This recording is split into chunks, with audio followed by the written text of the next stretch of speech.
honestly worth it. Yeah, so Wait, paints that was are paint? paints are goop. Paints If we're are making good. the distinction. Yes, this was paint. Oh, was I acrylic thought it paint. was like a mix for your water. I will give you paint is a goop if you admit that honey is a goop. How can you say paint is goop, but honey is a liquid?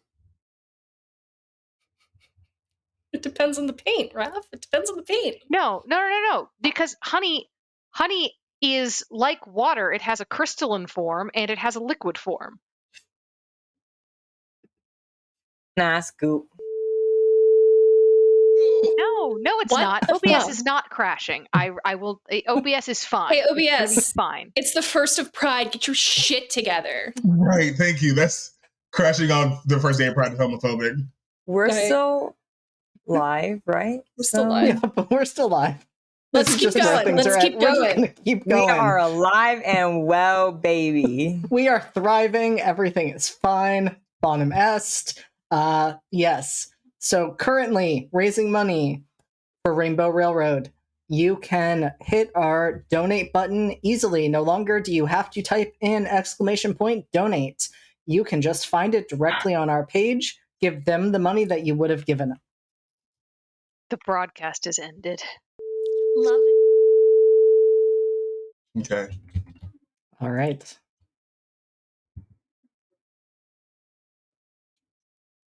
We are here. We are doing this. We are live. We are Everything is live. fine. Everything is fine. Honestly, 5th time's the charm. We got this. Yeah, exactly. Right, exactly. That was a charm. We got this for sure. Incredible. Charm. Listen, I'm just going to go through this quickly. Donate if you are able. We would love you for that. It is Pride Month. Rainbow Railroad is a really important organization. We would love for you to give whatever money you would have given us to them. Please do so. It will not really help the players mechanically, but I will keep track of every donation, and something interesting may happen. It'll be fun. It'll be fun. Fun, not fine. Ah, There's a difference. yes.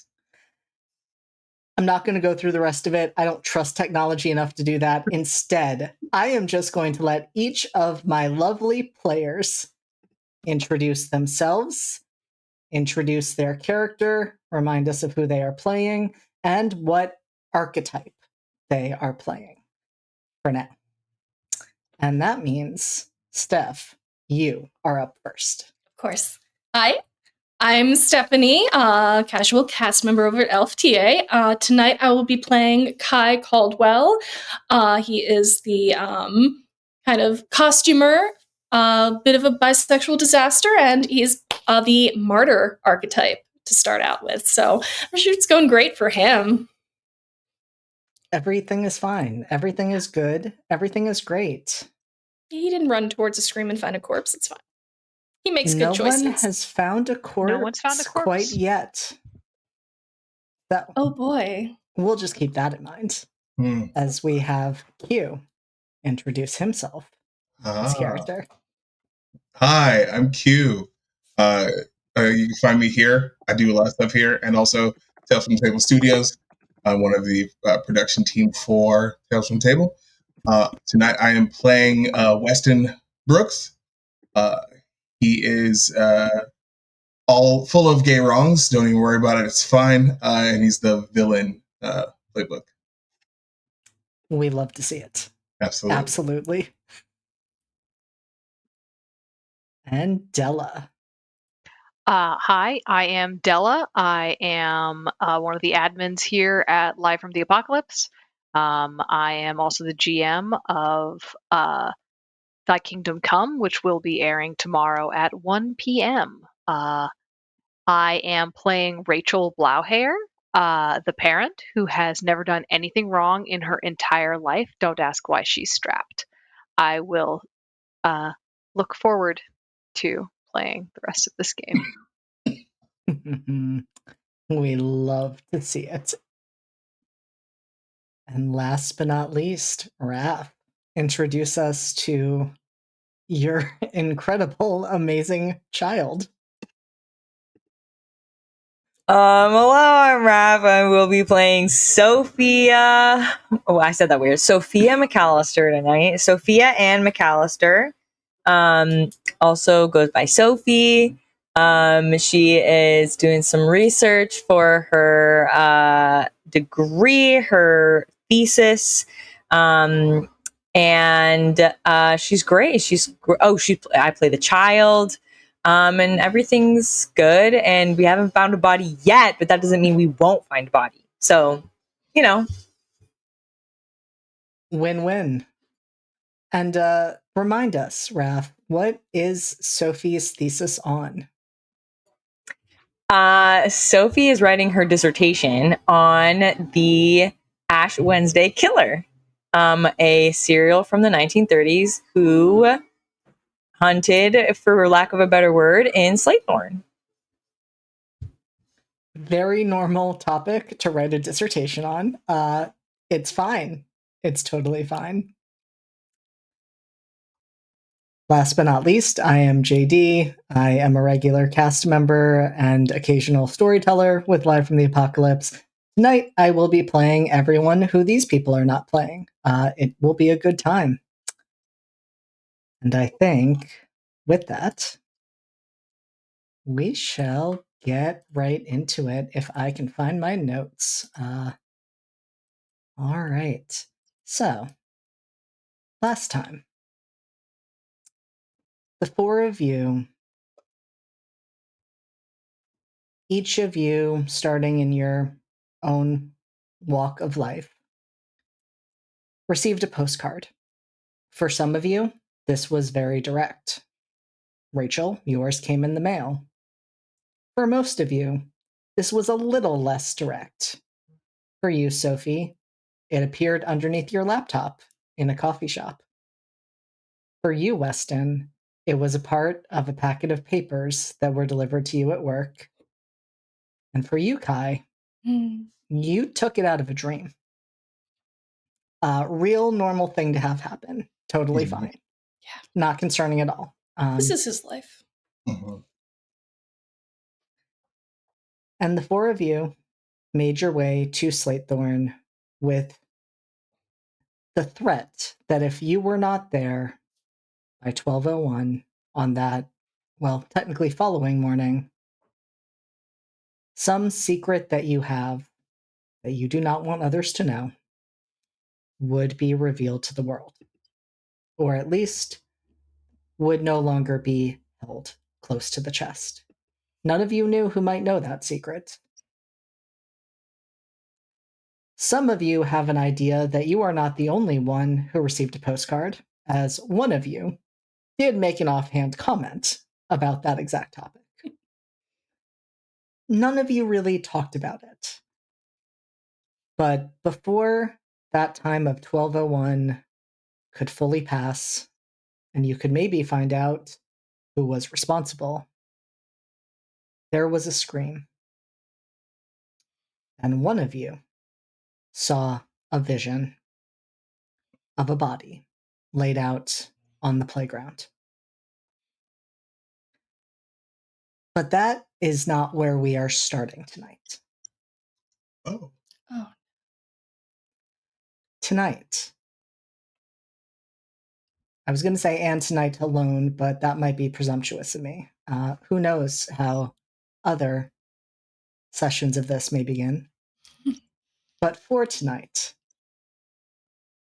I'm going to pause for 2 seconds because I did not do something that I meant to do in the introduction. I'm going to say this really quick. This is a horror game. It involves some really disturbing subjects. And so I am letting you all know now that trigger warnings that will be present for any and all sessions include fire-related injuries, ritualistic murder, including desecration of corpses, cults and cult activity, gaslighting and manipulation. And in this instance, we will also be starting with a slight trigger warning for claustrophobia.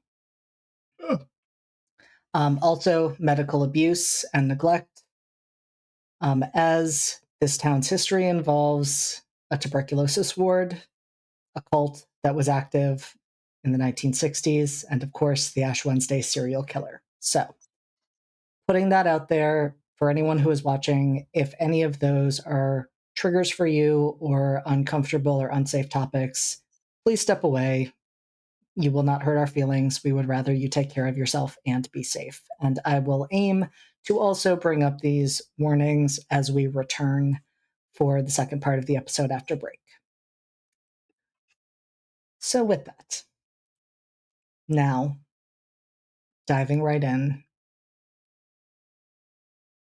we start in darkness and what for a moment seems to be pure silence. It's not unlike being in a sensory deprivation tank. The moment when the water becomes a background sensation and there's just that endless moment of hovering in the void. A moment that could last seconds or minutes or hours, because in that you can't gauge the passage of time when you're drifting in space. Except that we're not in space or in a sensory deprivation chamber. Though at first the latter almost seems possible because we can hear the sounds of water moving. But it's not the light ripples as a body floats in a tank. It's the ebb and flow of waves against rocks. And it's faint, but it's almost there. As is the sound of the wind. Whistling, not howling, but an ever-present pitch that could almost be an instrument being played. Or the sound of whispers. And that's the moment where we realize that our camera, so to speak, is moving. Though it takes a few moments because everything around us remains black. But then a glow starts, just on the periphery of our vision. And we start to see where we are. Because where we are is a tunnel. Gray stone all around us, from the floor to the ceiling, making it almost impossible to gauge whether we are on the floor, or the walls, or the ceiling, save for the fact that there are pipes along the tops of the walls, and perhaps more importantly, lighting sources high up on the sides of the walls. Now, the strange thing is, they're not the sort of lighting sources you would expect in a tunnel like this. It's not harsh fluorescent lights. It's not sconces built into the walls. These are actually fairy lights attached to battery packs, strung up in a way that would almost be homey if we were not in an underground tunnel that should theoretically have no habitation. Now, as we have the opportunity to look around at the walls, well, it's hard to make out in the still relatively dim lighting. There are drawings, not graffiti like you might expect in a tunnel like this, where people have inevitably come down to explore and leave their mark. But drawings made out of chalk. Drawings that almost seem childlike. All of them stick figures or very basic depictions of images. And as we pan over them, there is a building. Just a basic rectangle, but it has flames coming out of it. There is another of a stick figure standing over another stick figure who is laying in a bed with a giant syringe in their hand. there is a funeral pyre with a figure on top of it, with other figures around it in a circle.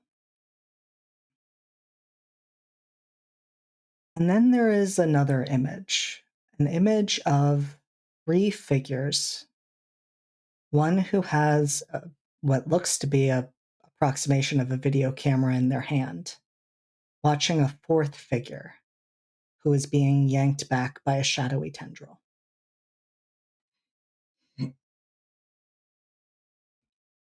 And it's at that moment that we hear the echoing of footsteps, the sound bouncing down the hallway, as a shadow appears just inside the circle of light, and a person with what almost seems to be a hooded cloak, but could also be the tattered remains of what was a hooded sweatshirt, comes into view. They crouch down beside one of the drawings, and this one has, again, 4 figures in it. But these 4 figures are holding cards in their hands.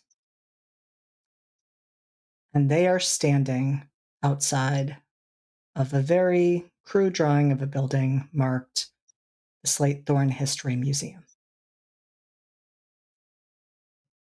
The figure stares at it for a long moment and then just shakes their head and says, No, not yet, but soon.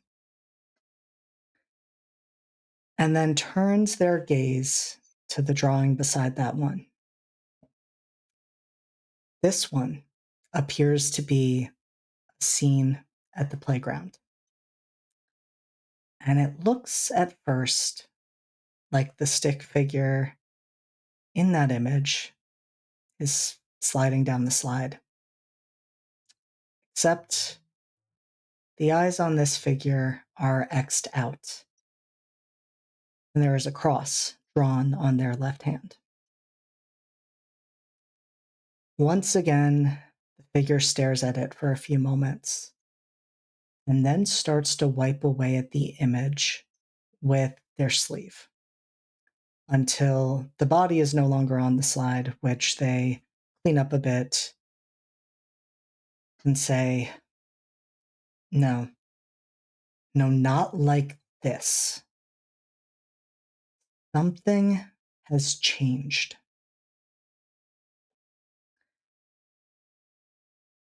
And as they fix the lines of the slide, now empty of the body, they move that figure instead to the merry-go-round in the center of the playground.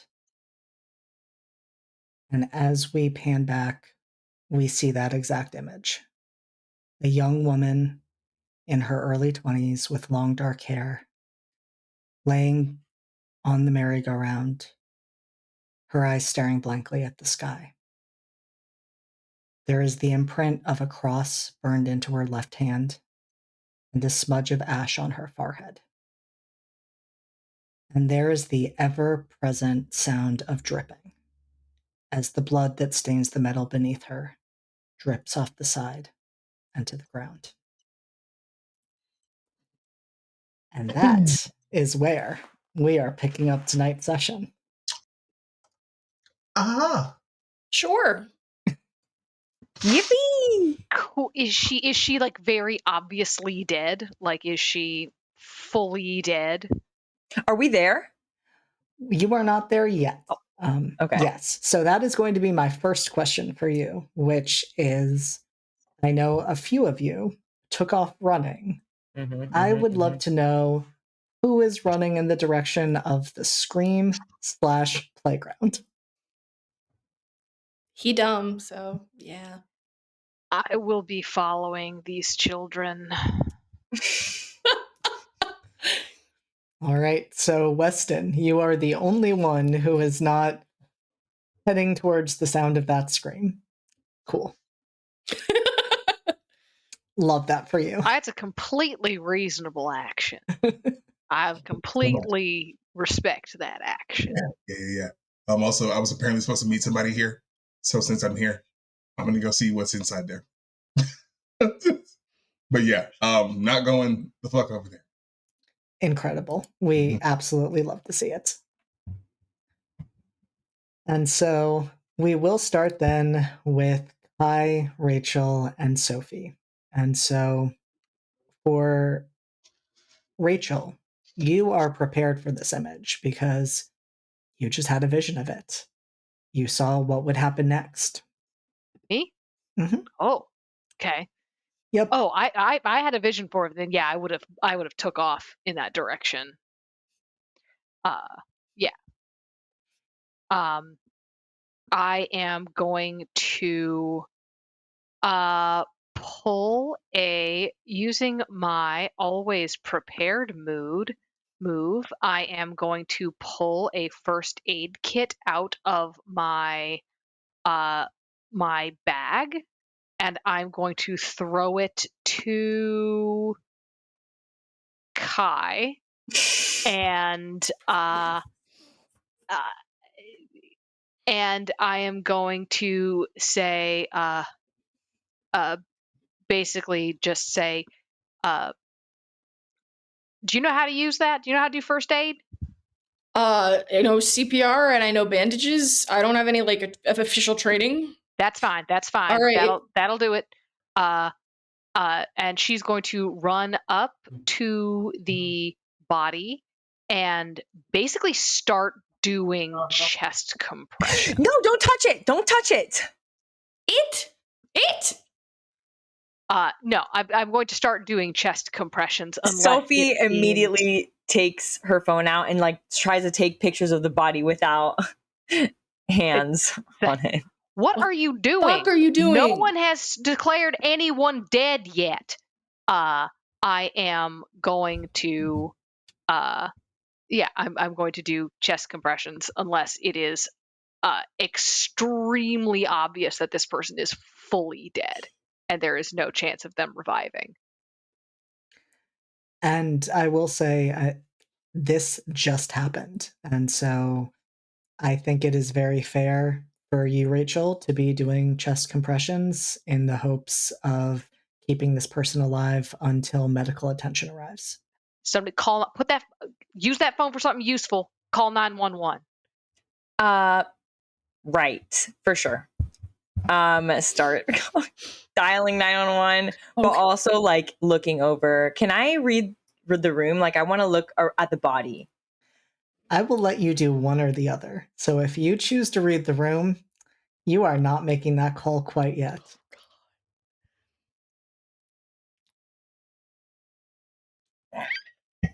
Okay. Damn. Okay. I'll call 911. That's good. I'm not a bad person. I have a move. I have a move I could use. I'll call. What if they do not this? And so you call 911. You are connected to the dispatcher who says, "This is Slatethorn. What is your emergency?" Yep. Hi. There is a body, potentially alive, potentially dead. We're at the history museum. We're at the Historical Society Circle Museum. At the playground. The merry-go-round. The body's on the merry-go-round. Yes. Rachel's going to shout out identifying data about the woman and where any of the bleeding is coming from while she's doing chest compressions. So we just like. And Rachel, the bleeding, do you move the body? I do not move the body. If I can get if the body is in a place where I can do this, and I probably I might get Kai to come in and do rescue breathing.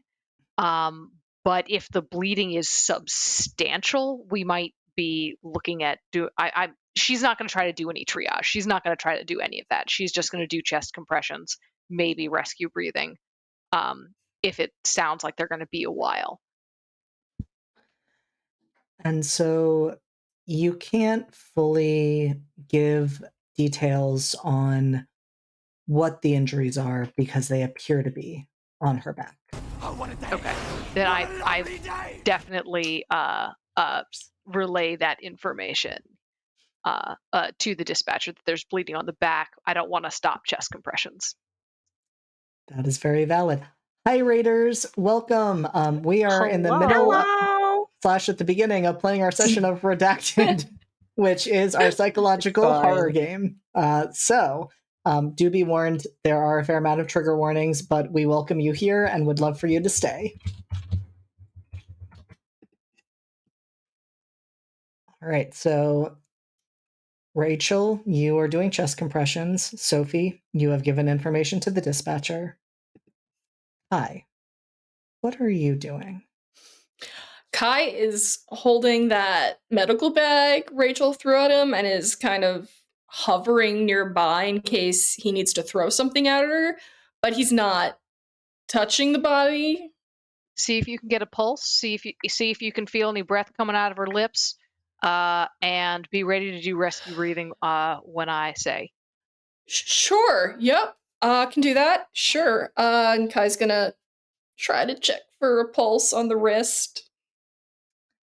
Just Hey, squeezes like very. Yeah. Kai, Yeah. I would What? like you to do our first roll of tonight. Sweet. What the fuck am I rolling? You are rolling to remain calm. Awesome. And that's It is a flat roll. flat roll, 2d6, right? 2d6. And I add nothing to that. You add nothing to it. Yay! So that's an 8. Okay. That is good. You are able to remain calm. And so you are able to start checking for a pulse. However, you will take a point of psychic damage because yay. this is a really horrifying situation. And unlike Rachel, who has some experience in matters like this, and Sophie, who has studied this and seen a number of crime scene photos, and for a variety of reasons is not bothered by this. While you were backstage sewing, we studied the blade. Fair. Cool. 1 point of psychic damage for me. First one of the game. This bodes well for him. One of many. That martyr playbook. Mm-hmm. And that is what unnerves you, Kai. That right now you are faced with death. And you can't help but feel, and you don't have a clear image in your mind. But as you're gazing down at that body, seeing the light that is not there in her eyes, you're seeing your eyes on her face. Okay. Just keep it together.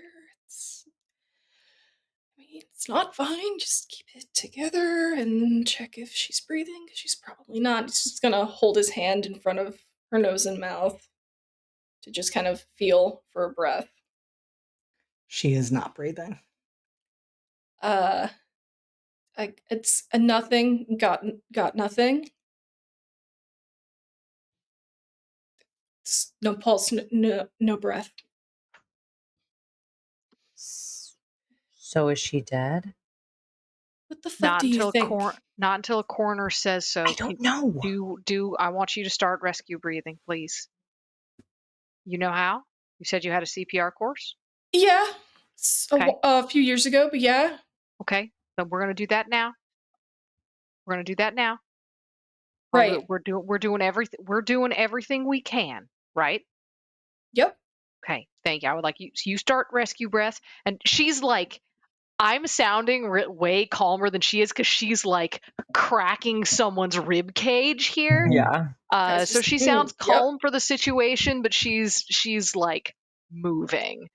Kai's just gonna focus on like one of the fucking designs on the carousel and just not look at the corpse while he's doing this to just kind of reflect like the night was going so well. Went from a fun time with two guys in a hotel room to rescue breathing on a corpse. I hate this fucking island. This is his mental thought process. He's not saying this out loud because he's trying to rescue breathe. And grad student, your name was Sophie, right? Sophie, yes. Sophie. What can I do? What can I help with? If you're off the phone, they're off the sending phone. somebody by. All right? They right? are. All right. You wanted Sophie, to look. I will just say, Sophie, they did ask you to stay on the line. It's up to you whether you did. Then I'll be like, I'm actually on the line, but I can, I have an extra hand. What can I do? Best thing for you to do is just keep an eye out, see if you see anybody around here. Okay, that was your first instinct. I think it's not a bad instinct. Should I go get Dominic as well? Kai's gonna pause for a moment and be like, gonna go with no. Just keep breathing. Okay. I will do a lap. Okay. A small lap. I'm not going that far. Just around the merry-go-round.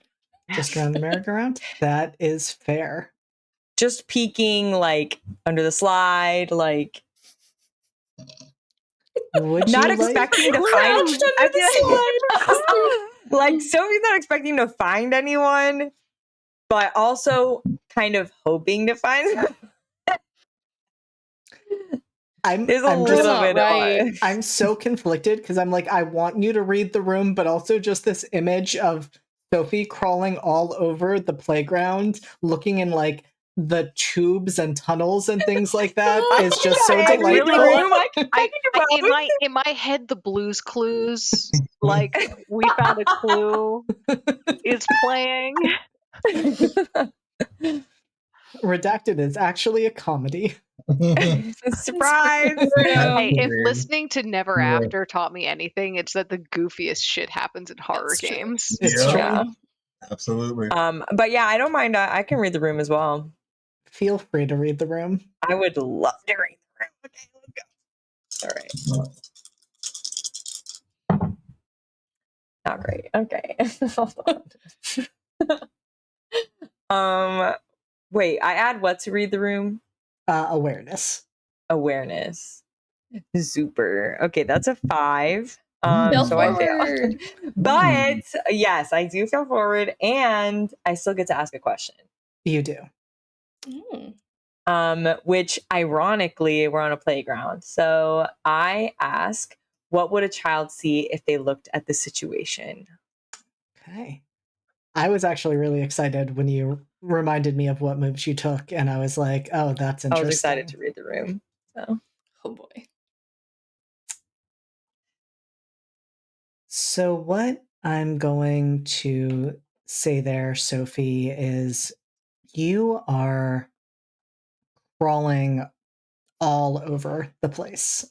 You are climbing up on playground equipment. You are looking down the slides. You are doing all of that. And as you are doing that, you see something that is really common on playgrounds, which is presumably some teenagers came here at some point and they wrote their initials. And you see SC plus GE. And as you continue to climb around, you are looking under some of the equipment, and that is where you find this. Actually, the second one, another heart that is carved into the wood. The other one was written in like Sharpie. This one says IC plus, but the second name is carved out. Someone went back to dig into the wood with a knife so that it's not even like they just scratched it out. The name is just gone.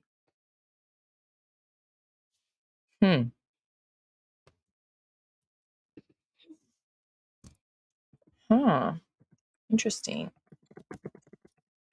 I make a note. Actually, while I'm still on the phone, I just take a picture. God. Incredible. We're going to move away from the three of you as the sound of sirens approaches. We're going to go back to Weston. And so, Weston, what are Feels you like- doing as the other three have left? Does it look like there's a way into the museum that won't, immediately get me arrested? Not particularly. It is locked up tight. The lights are off. There's no indication of movement. No one appears to be there. Gotcha. I think I want to look around, see if there's anyone nearby who might be orchestrating all of this. Like if they wanted us here in this area at the time that then there's a scream. Mhm. It's pretty Feels like a sus. setup. Right. It's hella sus. And so you can definitely read the room. I will say you do not see anything like that as you look around.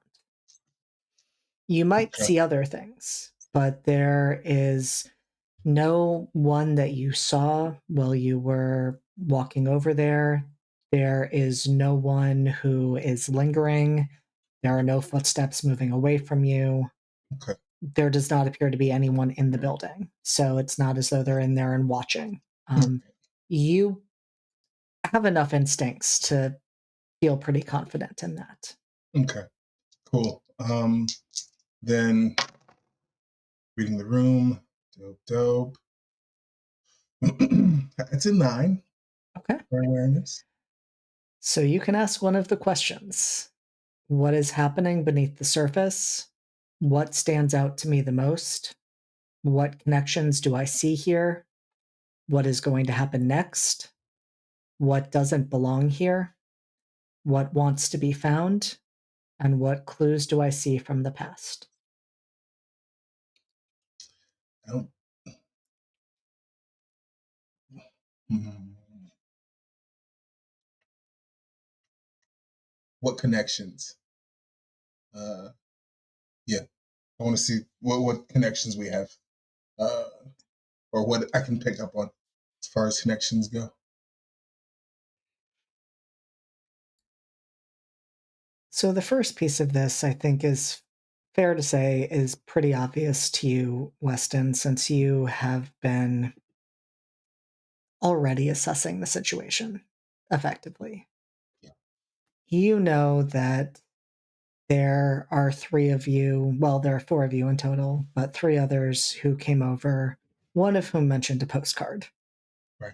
And all of whom ended up around this area, even if you didn't all fully get a chance to be like, hey, what are you doing here before the scream happened?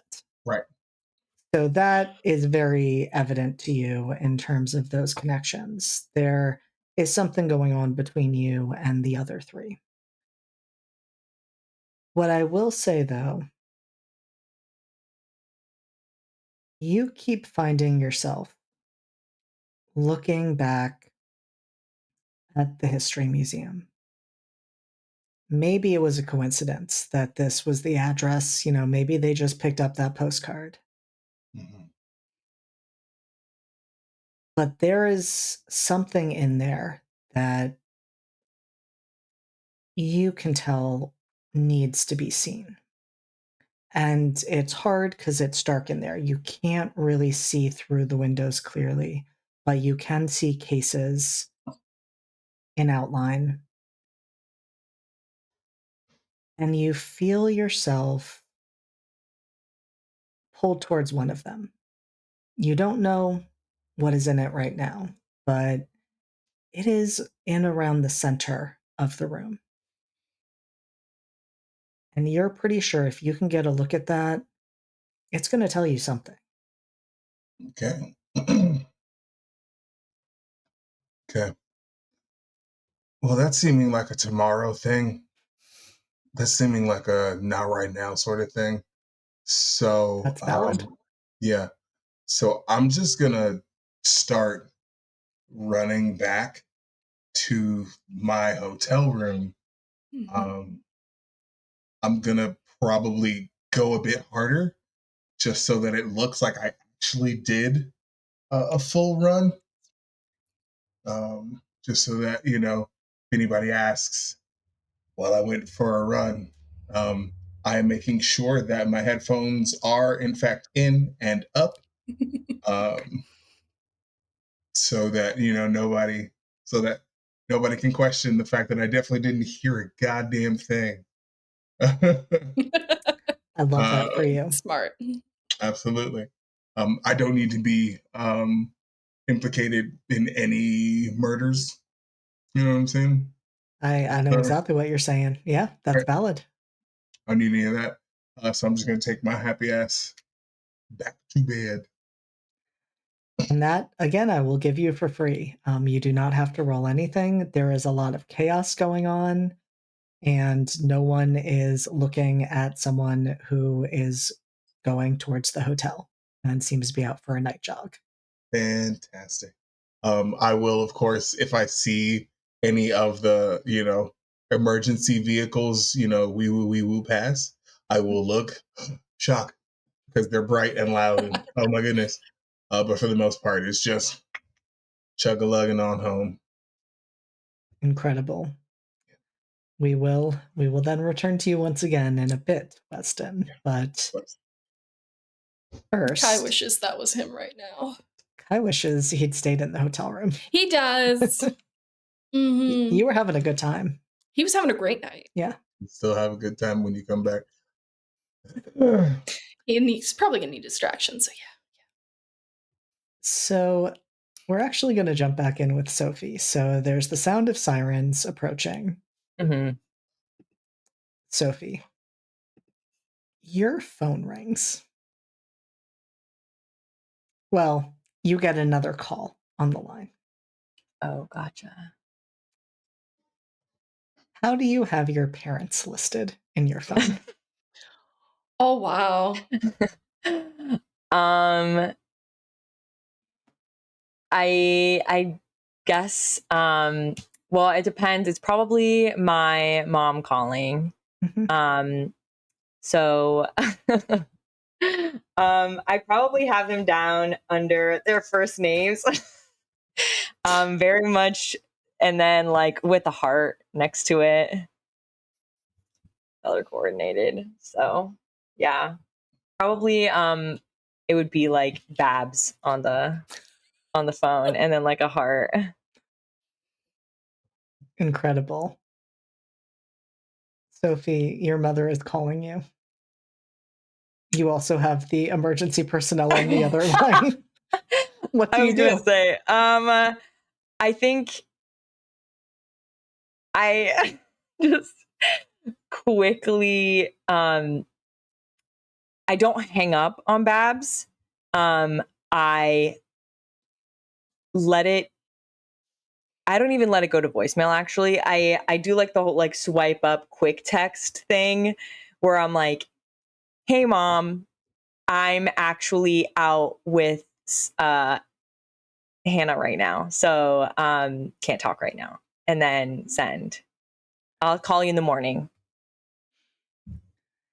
And you just get a text back that says, "Oh, honey, that's so great. I'm so glad you're out with your friends. I know I was calling late. You're a night owl. I'll talk to you tomorrow. Love, Mom." Heart. Of course, always. Cool. And at that point, I will also say, Sophie, the dispatcher does say that you can hang up as the emergency vehicles are arriving. Thank you. Hang up and then crawl out of the tube that I was in and Oh my god. and go over to Rachel and Kai and just say they're almost here. How's it going? Is everything okay? It's I'm gonna be real with you. It's not great. I'm not sure how to act in this situation, so Just do what feels right, I guess. Ain't nothing's gonna feel right. Just talk to the cops when they show up. okay. And don't be suspicious. Right. Why were you all out here? Not now. Right. Okay. What do I say? Answer their questions Okay. as honestly as you feel capable of doing. Right. Okay, I will do that. Right.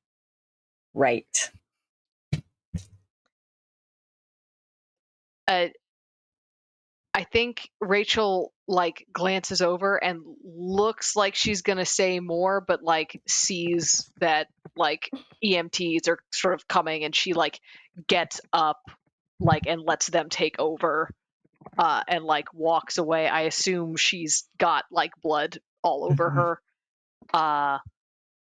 and is just like, you know, did what I could. Don't think it helped. And the EMTs, are very direct and blunt, of course, and, thank you.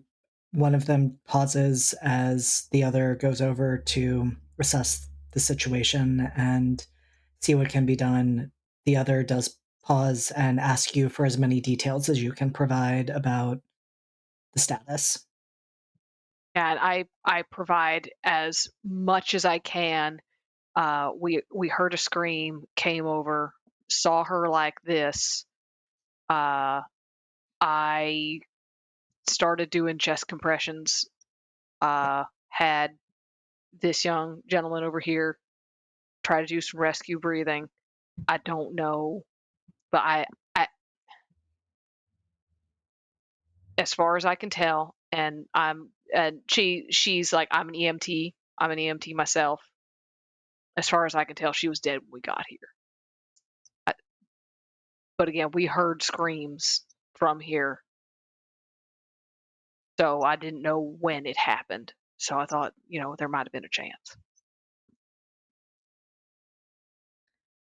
And the EMTs, particularly the one who is currently by the body, is corroborating what you are saying. How are you doing, Kai? Not so hot. He had been probably just on autopilot, still doing the rescue breathing until the EMTs came over. And then he just kind of grabbed Rachel's bag and like very quickly backed away. Did he get blood on him too? Yeah. Himself? Awesome. Yeah, there's he's just kind of definitely some blood on your jeans. he's just trying to not look at that, and it's like, okay, I'm sure there's no, we're just gonna buy some new pants. We're just gonna buy some new pants. It's fine. These are jeans. I wasn't that attached. You can get them anywhere. I'm sure there's a shop in town. This is fine. It's fuck me. And he's just backing away from the body because he doesn't want to see her. He doesn't want to be involved in this. He is very much like, when can I go? I would like to get the fuck out of here. It's just like, who can I give my statement to? I would like to leave, please. Yes, I would like to vanish. Like, I wish the earth would swallow me right now so I could get away from this. And I will say, in that moment, several things happen in rapid succession. A police car has pulled up, and out of it steps a very young looking officer. He's probably, as old as several of you, like in his early 20s. And he steps out looking a little shaken by this. Great sign. And right at that moment, there have been people kind of approaching, of course, also alerted by the scream. People who were out at the different establishments, people who just lived close enough where they heard it and wanted to see what was going on, especially with the emergency vehicle response. But there is a figure that starts moving towards the playground very quickly. And he is yelling a name. He is yelling the name Bree over and over again. And Kai, for a moment, you're convinced that it is Isaiah. Same build, leather jacket on, hair pulled back, and you are convinced of that up until a figure, like almost out of nowhere, comes out and intercepts him, like gets an arm around his waist, stops him, and puts a hand on his chest. And you realize that's Isaiah. But they look almost identical. The one who was yelling the name Bree, you realize is probably at least a year or two younger than Isaiah. And his leather jacket, which, given your fixation on it, even from a distance, you can see it's like approximating the style, but it is very much a knockoff. Still, though, there is an uncanny resemblance there. Okay. Siblings.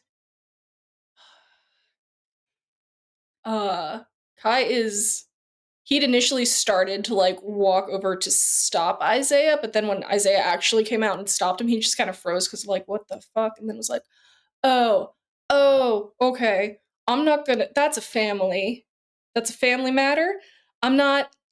We just met. I'm not stepping into that because I would still like to leave. So Kai's just gonna slowly back away from that too. Because he'd started to approach and is just backpedaling. And I mean, those of you who are standing there see what unfolds next, because the figure who was approaching, yelling the person's name, Isaiah is holding him back, and he is struggling. Like, he is like, no, I need to see what happened. It's not her, right? It's not her. Isaiah, why won't you let me? What the fuck? And that's when the officer comes up to the two of them. And to the figure, whose name you do not have yet, says, now, son, it's going to be okay. And Nar. Isaiah... Does he just deck the officer? Because that's actually legal. That would be valid. I'm not a lawyer. Do not.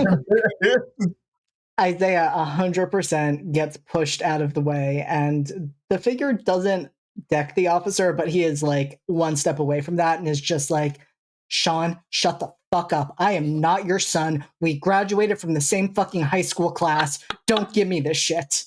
What is happening here? And you can see that... son, your own classmate. God. Ugh, weirdo. Weirdo behavior. Yeah. Good lord. And you can see, like, this situation is unraveling very quickly. Is there anything any of you want to do? Kai's walking away. Kai's just like, I'm not watching someone find someone they care about.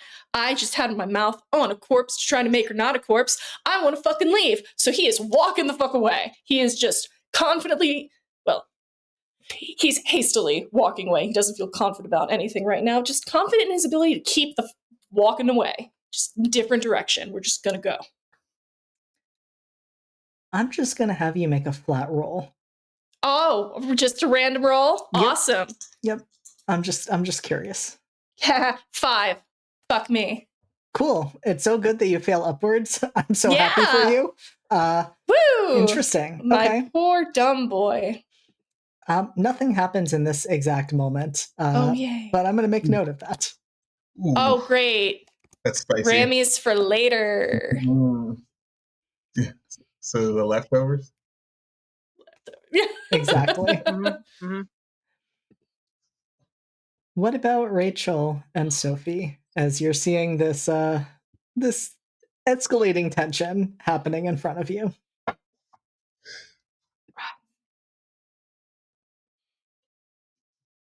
I want to read the room. Please do. I want to read. I think that's my best bet here.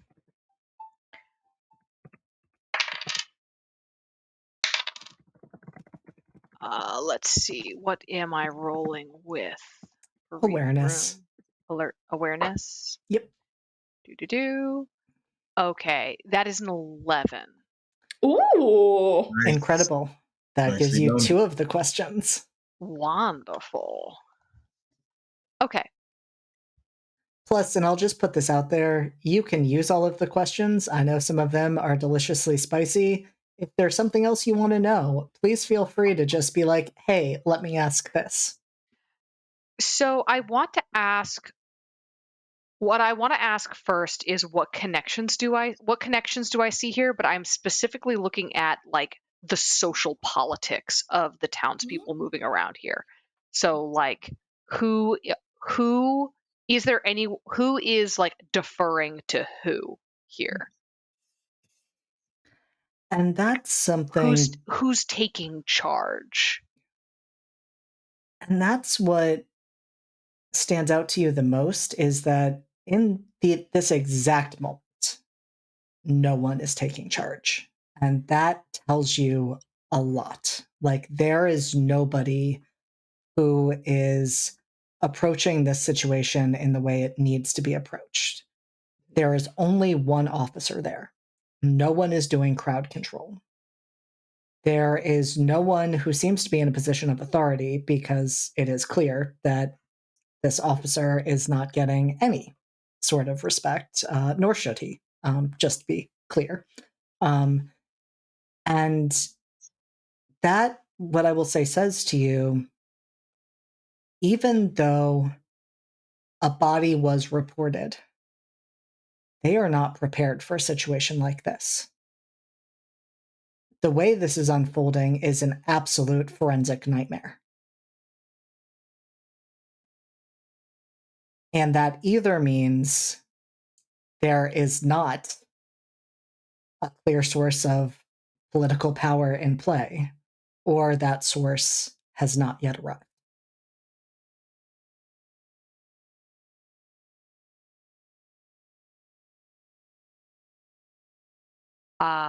Is Kai still there or is Kai run off? Kai has run off. Kai's left. Okay. How about Sophie? Sophie is still there, half not sure where to go from here. So just kind of like standing back and watching everything happen. Rachel's gonna look over at Sophie and say, "You called, but if you just straight leave right now, I don't think they'll ever connect you to anything here. If you want to not be involved, you can go, and they will not know you're here. I don't know you." What about you? She sort of shrugs expansively. I'll be fine. You want to go? You can go, and you'll be all right. We haven't done anything wrong. You are correct, but we are strangers in a small town where this shit apparently does not happen. Sophie, Yeah. you know that it does happen. I mean, that's why you're here. Yeah. I think Sophie has like a moment of like a balancing between like panic of like, is this as bad as like, are we in as bad of a situation as we could be in, or is it better to stay and not run off?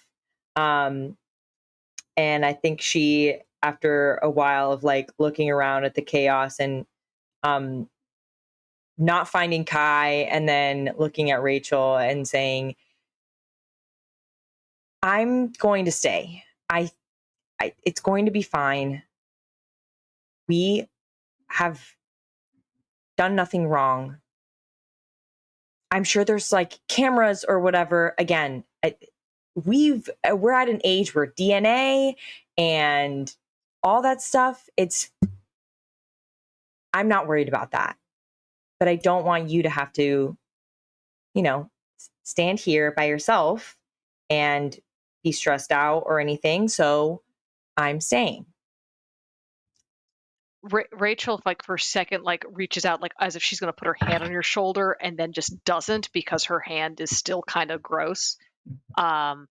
She like sort of reaches to put her hand on her shoulder, like flinches back, like looking at her own hand, and like starts wiping it off on like the orange blanket like some EMT put on her. And it just says, "It's kind of you. I don't need anyone waiting with me." It's fine. I don't mind. All right. I have my second question. I was gonna ask. I'm gonna look back around here, and I'm gonna ask, what clues do I see from the past? That is an absolute great question to ask. And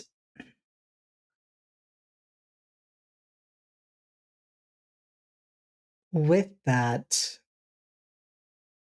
you're also looking around, not in the same way Sophie did earlier. Sophie was crawling all over the place to try and get information.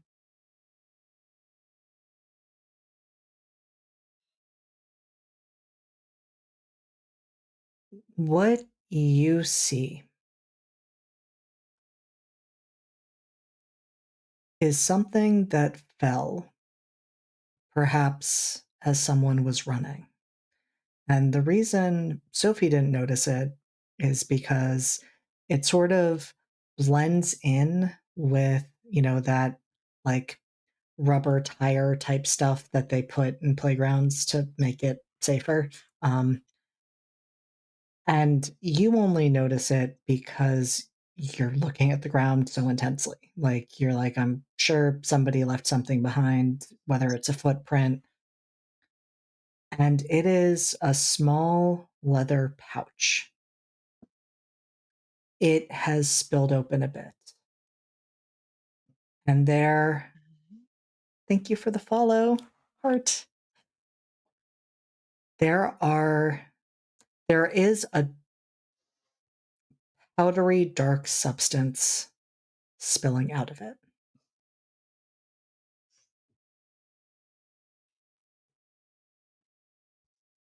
She's gonna look at it.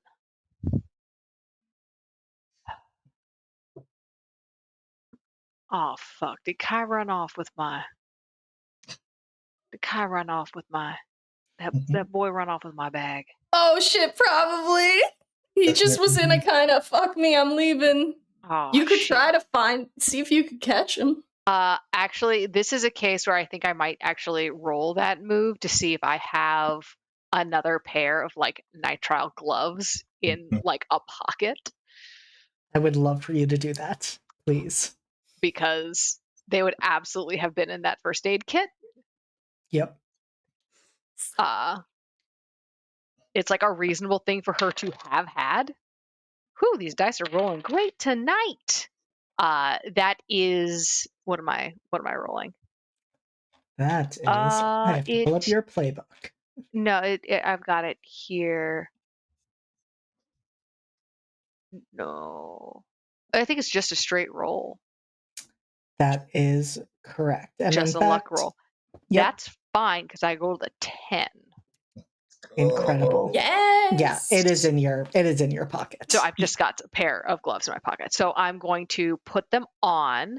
I might, if I have an extra pair, I might hand them to Sophie. And say, Absolutely. check this out.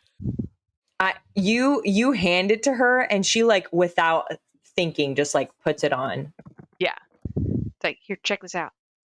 And I'm gonna very forensically, very professionally poke it. Incredible. Sophie also takes a picture of it and like little video of like all sides. And what What I'm is also going to say happens in this moment that is, in essence, part of that 10 is that is the moment the figure who was being restrained straight up punches the officer. And at that point, there is absolute chaos as he is running towards the body. Isaiah is yelling after him, Scott, stop, you don't want to see this. And it is absolute chaos. So nobody is looking at what the two of you are doing. I feel like I'm supposed to be yelling "World Star." My God. Okay. And yeah, she just sort of just pokes it just to kind of see what am I looking at here, JD? What am I? Yep. So you poke the bag and a bit more of the powdery substance falls out.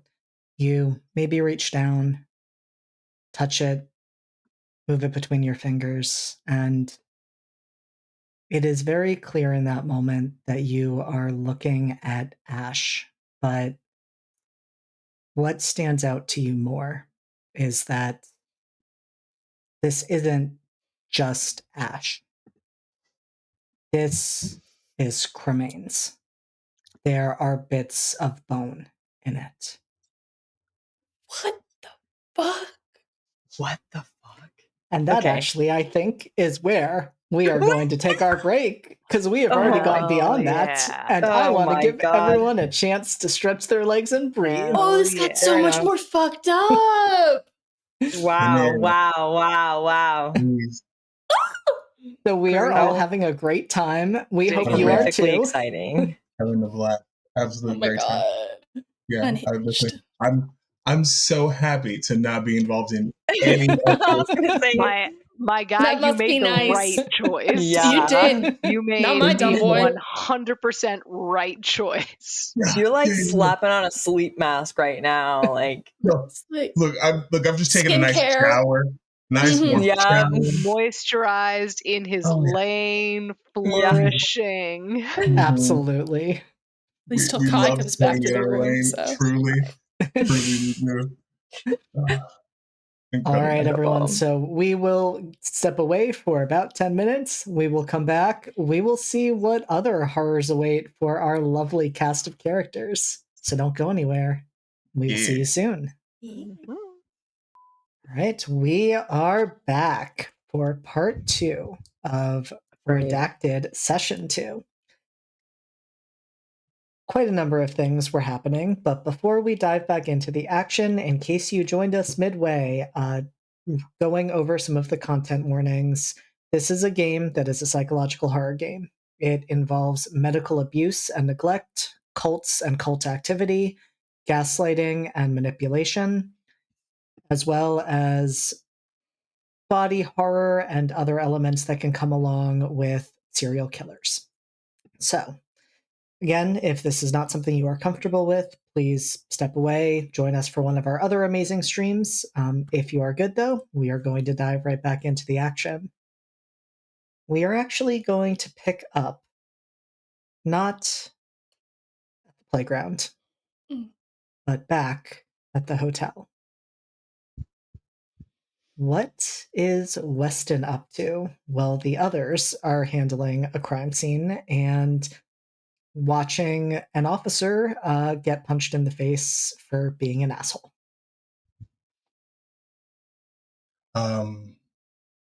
Yeah, I'm taking a shower, I was hoping to have at least a body in my bed. Neither of them are here, though. I did see one earlier, so there's that. So I think we're just gonna get clean. I'm gonna call down to the front desk. I'm sure there's an overnight person. I'm sure. There is. Yep, you are able to do that. Fantastic. Hi. Would it be possible to get a change of sheets? We had a. Of course. Did something happen, or We just had a rowdy night. Fun night for sure. But I'd like to sleep on clean sheets. You understand, yeah? of Do we need to course? come down and get them? Oh, no, sir. Well, we can bring them up to you. I can bring them up to you. I'm the only person here. I'll be up in just a couple of minutes. Great. It is not Fantastic. just a couple of minutes, for the Sure. record. It is Yeah, like 20 minutes. Sure. I'm gonna just answer the door in a no. Hear me out. This character's not just a hoe. He is, but there's a hoe with a purpose. I'm gonna answer the door. In just a towel. Just go. Yeah, thanks. Appreciate it, and just give him the look. So Or he them. I think them. Yeah. that is a valid question. So it is a young man, Mhm. probably about 21, Ah, and he does not know what to do in this situation. right. He looks a little panicked. Do you Does it get pretty boring during the overnights here in such a small town? Honestly, you're the first person who's called in, I don't know, days. I mean, people don't really need anything at night. Most people have arrived earlier in the day, so I'm just usually reading a book. Fair. What you reading? Catcher in the Rye. Oh, it's not a bad one. Read that in undergrad. Well, in high school. What did you study? Law. I'm sure that's a really interesting field. Oh no, it's the absolute worst. Uh, the absolute scum of the earth become lawyers. It's why I didn't. Anyway, you wanna? You know, I mean, I'm sure nobody needs you for anything. I'm the only one that's called in a few days. I would like you to roll with sociability.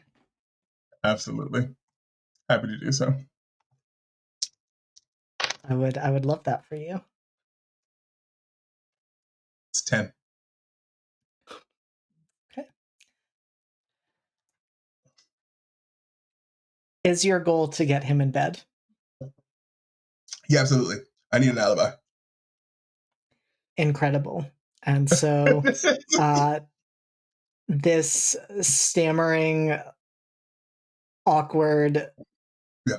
young man just kind of pauses for like half a second and then is like, yeah, no one's gonna need anything. Yeah, of course. Of course. Great. And then My name's Ty. It's Ty. nice to meet you. Dominic. You can call me Dom. I would love to call you Dom. That's what I thought. Close the door.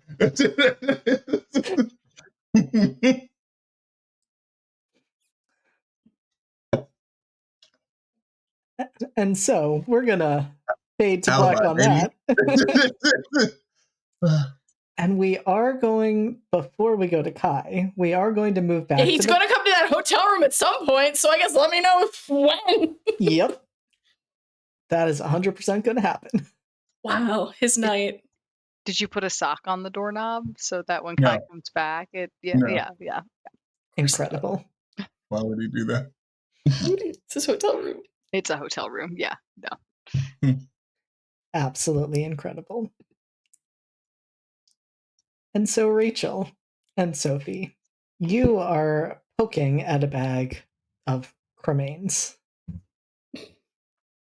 Okay, Sophie, do you know what these are? Oh my god. That is ash, right? Or ash-ish. It's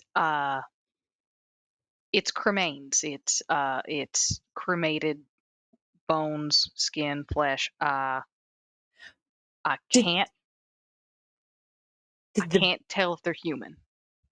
did the body, did you see anything on their face or their hands or something like that? Yeah, there was a ash on the forehead and a cross burned into her left hand.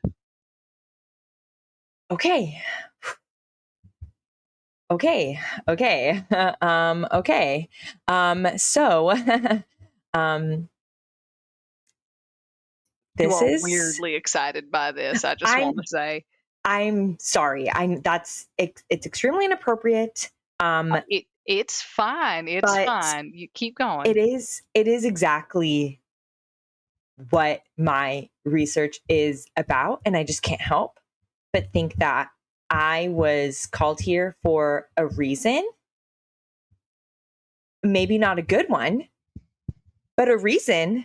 And this is all kind of pointing to that. Okay. Right. You mentioned a postcard. Yes, but hold on. In the 1930s in Slaythorne, all right, there was a serial killer, the Ash Wednesday Killer. This was their trademark. Ash on the forehead, burn on the hands. That was what they did.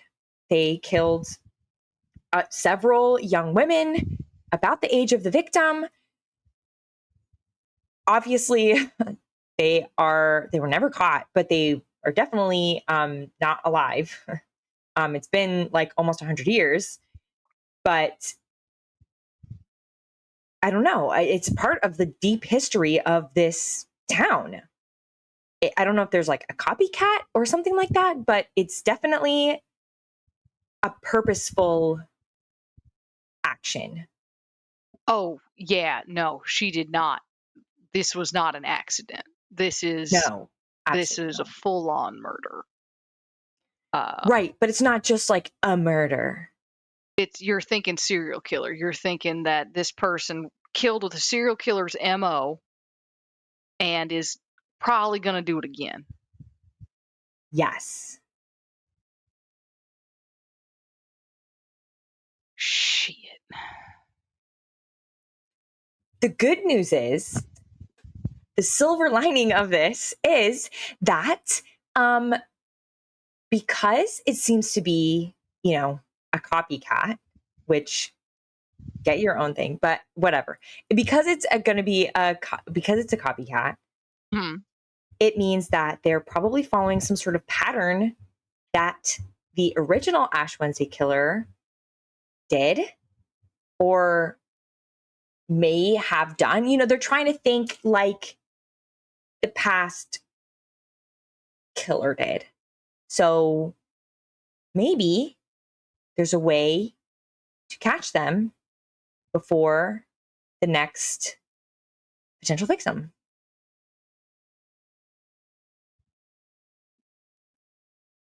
How old was the woman? How old was Bree?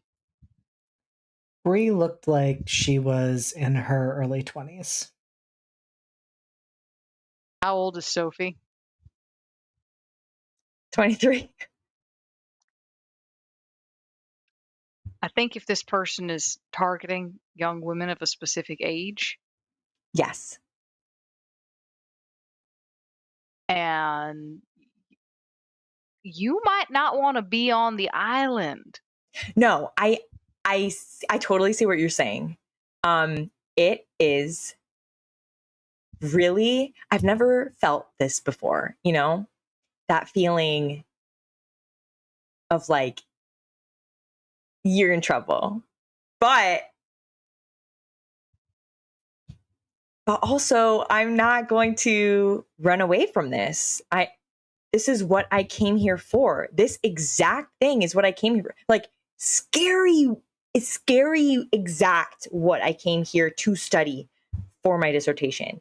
This is life-changing information that I can use for my research to change how we approach things and learn more about, you know, just serial killers and not just them, but like their victims and how they respond to things like this. So I'm gonna have to research myself.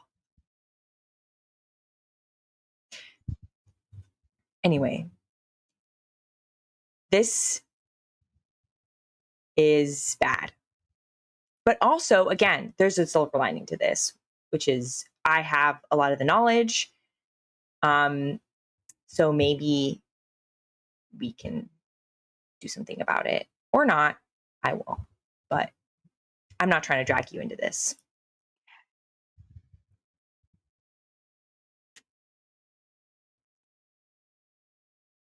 What called you here?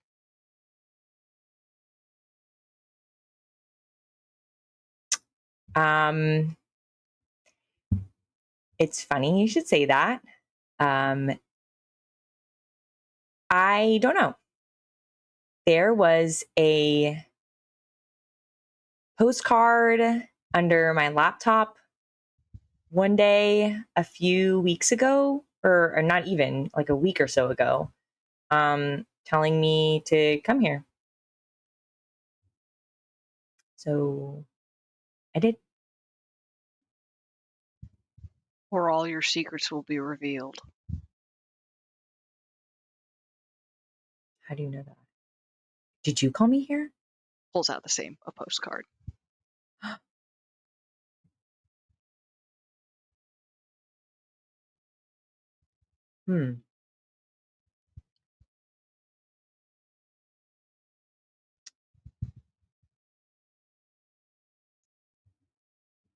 Someone is fucking with us. And when she like visibly opens up her coat to put it away, and you see that she is wearing a huge fucking gun. And she puts it away. And I don't hold with that shit.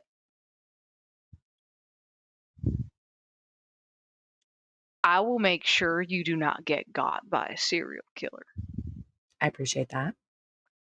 I will also try to keep you out of whatever business has called me here. But I suspect if somebody's called us both here, there's a limit to how much of that business I can keep you out of. In that case, maybe we don't really have a choice but to play the game. All right. Maybe try to beat them at it. So right now, let me tell you what that game looks like. Right now, what that game looks like is fascinated grad student. And it's very easy. Fascinated grad student, tired, world-weary EMT. That's all we got to do. That's all we've got to be. Right now, that's us. Right. If you get stuck, if you wondering, what do I say to these people? What do I need to say? Do I lie? Do I tell the truth? Stop. What does a fascinated grad student say? Should come easy. Go back to that place. Sound good? That sounds good. I can do that. I mean, I'm not lying. I am fascinated. Yeah. I was brought here for my research, so You're getting to do it. You're getting to do it. It's not even a lie. It's not even a lie. It's not even a lie. Anything you lie. say coming from that place, if it's coming from that place, it's not a lie. You're right. Hold that. Okay. All right. So do we So- give this to them? Oh, yes, we have to. Okay. Here's the deal.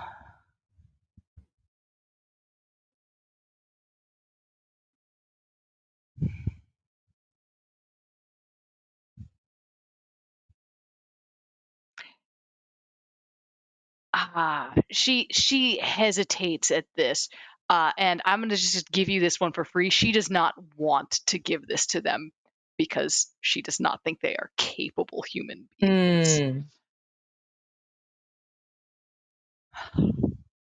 I don't have any ability to do anything with this. Do you? No, I'm not like, I don't have like a forensic kit or anything like that. I'm gonna roll always prepared. Please do.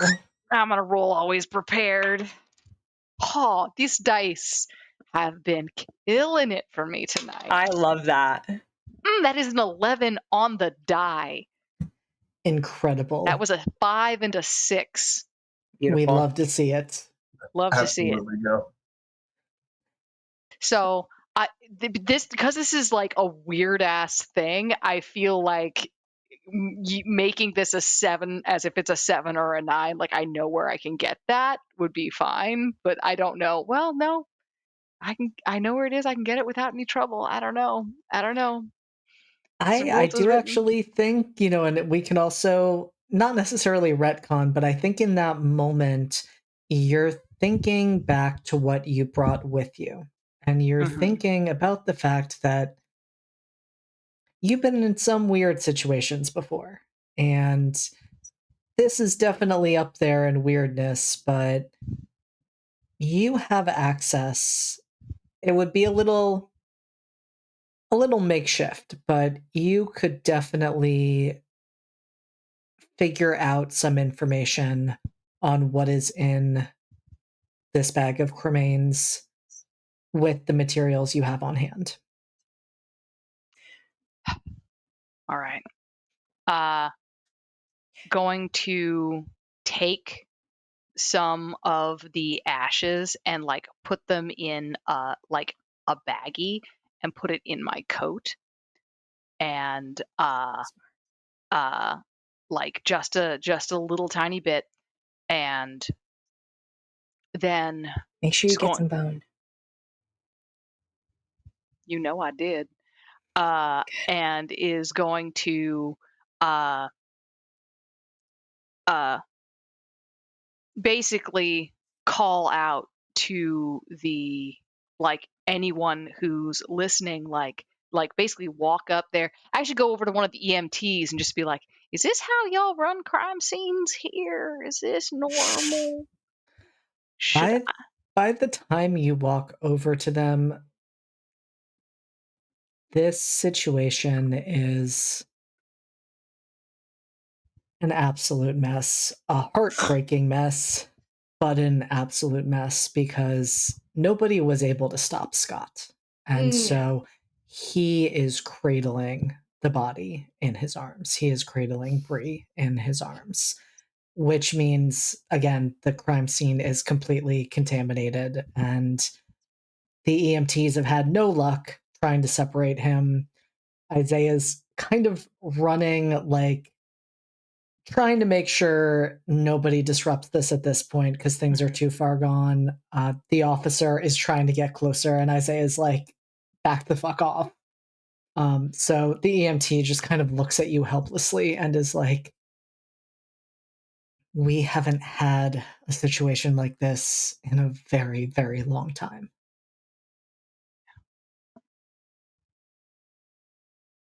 She's gonna approach. She's going to sort of look at the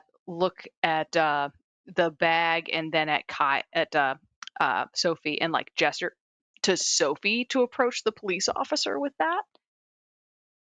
and she's gonna go talk to Scott. Mm. Or she's going to, Rachel's going to attempt to talk to Scott. And I am going to pan away from many of you for just a moment, because I would love to know what happens as Kai has returned to the hotel, presumably. Yeah, so is there like a laundry room in the hotel? Like with some coin operated machines at all? There is not. Cool. And shame there's no one at the desk right now who might be Yeah. able to help you out with that. Yeah. Sorry. Yeah. So, because he's not enjoying the feeling of blood on his jeans, so he's going to Stella? duck in. I want to make a declaration, the opposite of my always prepared thing. You see Rachel's hotel key in the bag. Oh no! Incredible. Fantastic. Yeah, Kai just goes to like the nearest like restroom to try to just wash the pants off in the sink before going up to the hotel room, because it's just like, I don't want to bring this back to the hotel, and puts the bag down and then double takes and is like, oh fuck. Cool. Okay. He's just gonna take his pants off, so he's just in shirt, jacket, and boxers, and then just try to just scrub as much as he can off in the sink with the soap, because he hates this. And then eventually he's gonna be like, all right, that's all there is to it, and then put on his pants again and just kind of take the bag, and it's just like, all right, no, he's not going to put on the pants again. He's going to fold them up and carry them. He doesn't want to put them on again. So he's just going to walk up to the hotel room, and I guess, does he hear anything from outside the door? Should I make an awareness roll? I feel like you should. I feel I'm like you making an should. awareness roll. Like you See should if do he's that. going to walk into this or not, because let's just see what else his knight can do. Can you walk into this? Do I have a Do key? you have a key? Was I given a key? Yeah. Okay, I assumed I was, yeah. I didn't want to assume. Yeah, no, for sure. The Yeah, have a fun time. I should at least hesitation. get a key. Yeah. That's a 6. So I'm assuming I hear nothing. You hear don't hear nothing. anything, Okay. which works out because Weston is teaching. What's his name again? I've already Ty. lost it. Ty, right? He is helping Ty with his stammer. We love mood whiplash. Just some mouth exercises. Cool. So Kai is going to open the door, step in, see that, pause, and just going to step right back out. And it's just like, okay. You've already opened the door. He's not making, his brain is just very tired. And he's just like, what? Processing. Should I interrupt? Do I want to interrupt? Come back inside. Don't make it weird.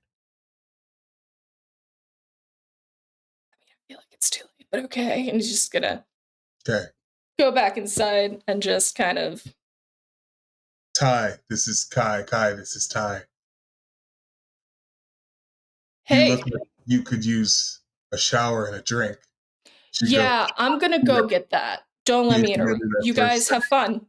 Yep.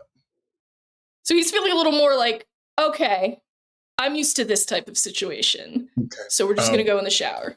We're just gonna very gently pat Ty's cheek. Very gently. There's two very different genres going on right now. There's a lot happening here. So, looks like we're gonna have to put a pause on this. But you were a wonderful help. I'll make sure to give you glowing accommodations. And I'll probably be here for a few days, so if you're the night shift person, maybe you can come back. I would like that. Okay. And Ty heads out.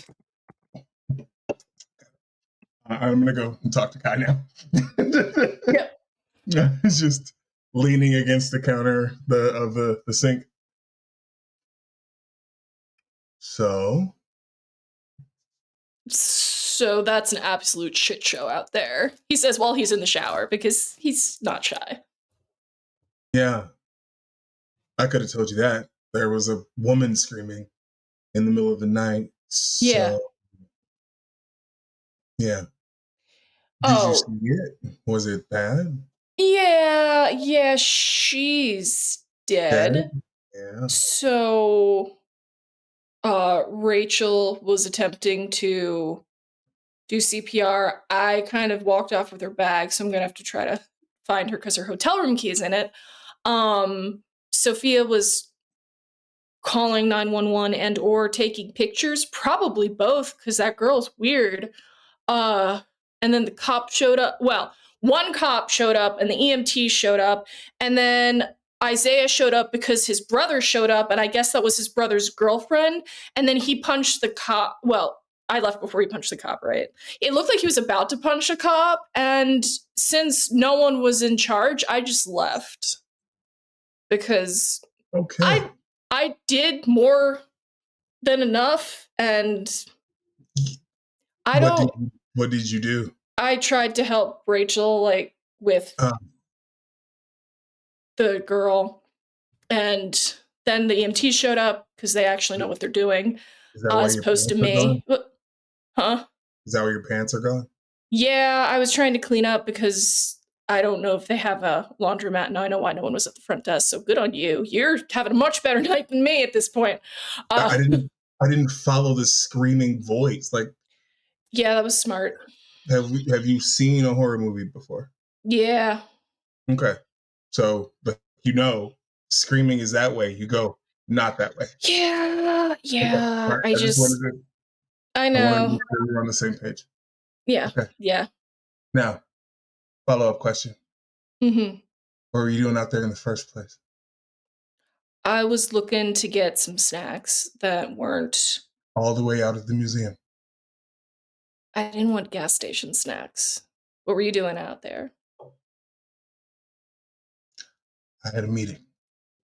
Oh, did they make it? No, the chick died. So Fair. they kind of interrupted things. Yeah. Okay. Listen, my second round of fun times was interrupted because you came in looking like a hot mess. I don't blame you. I get it. But I'm just gonna go ahead and cut through to the bullshit. Did you get a postcard? Yes or no? Yeah, I got a postcard. Cool. All right. So I'm assuming then that the other two also got a postcard. Well, Sophie said that right on the fucking boat. Right. Sure. I'm mostly that Rachel chick. She was out there too, and it was just the four of us, so Yeah. I guess if you're saying you got one, we all got a weird ass postcard inviting us here. I'm not saying that I got one. I'm also not saying that you got one. We are Right. not. Fair. We're not saying that out loud too often to too many people. Anyway, not the point. She's hard to read. Mm-hmm. However, if she was also out there, it does stand to reason that she likely got one as well. Now, the why of it is interesting, but not really one I'm wanting to explore.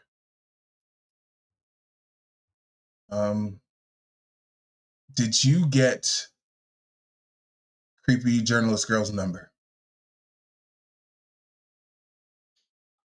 I don't think I did, no. Damn. But And I'm not entirely sure Rachel has a phone. that's fair, because I have her bag. That's fine. You can just drop it off. You just wait till she gets to her room.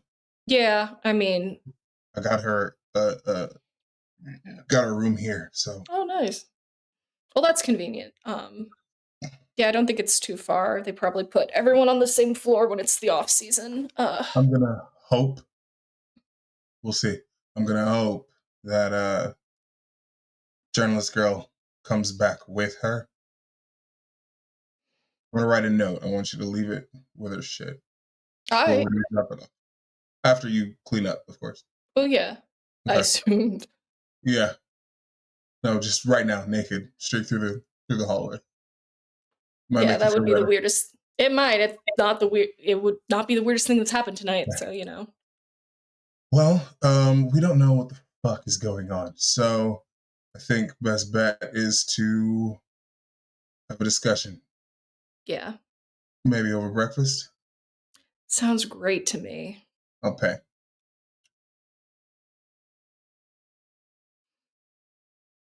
Incredible. And so we will leave the two of you putting these pieces together to try and get everyone to a meeting the following day. Yeah.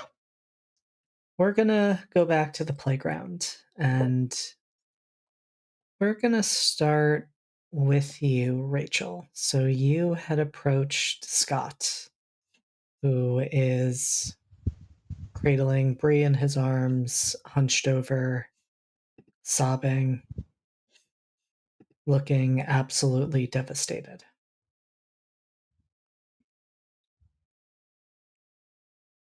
Rachel is going to sort of approach non-threateningly and just sort of sit down next to him and like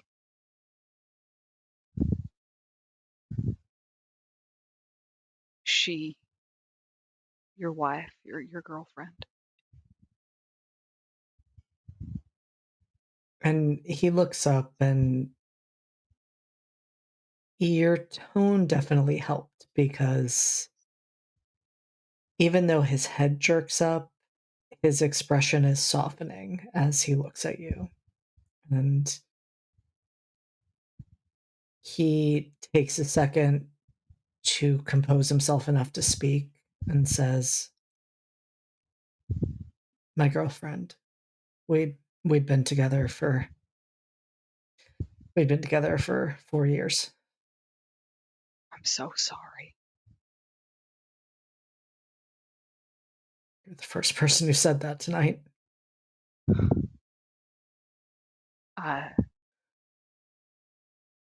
This is fucked up beyond imagining. I'm so sorry.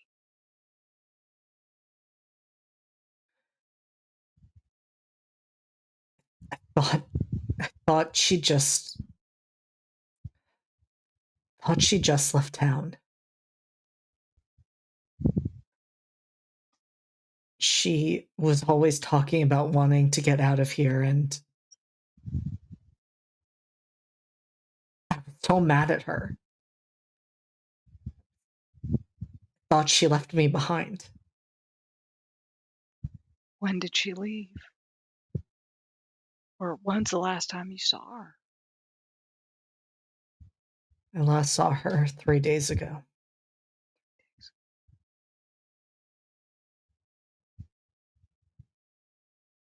We were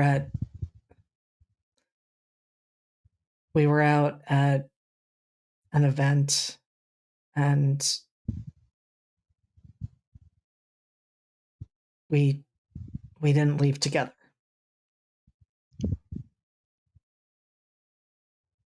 We got into a fight that night.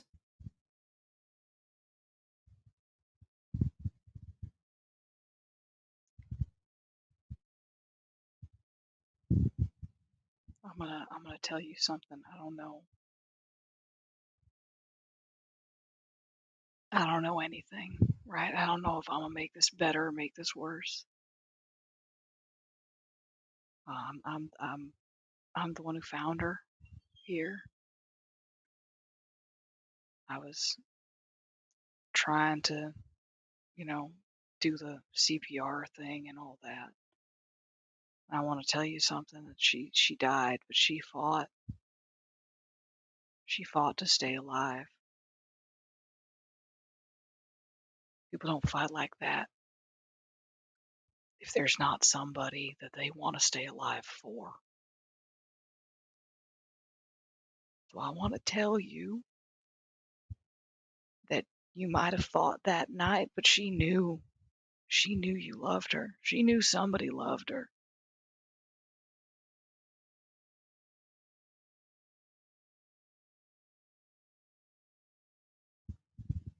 That does help. I'm gonna have to ask you to do something really hard. Probably the hardest thing anyone might have ever asked you to do. She's gonna point to the EMTs, not the police. These guys are gonna need to take her away. They're gonna need to get her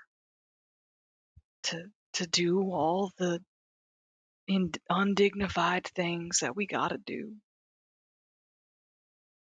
You can go with her. They're not gonna let me go with her. They're gonna let you go with her. Oh, they're gonna let you go with her. She like looks at the guy. Who nods? Who nods? They're gonna let you go with her.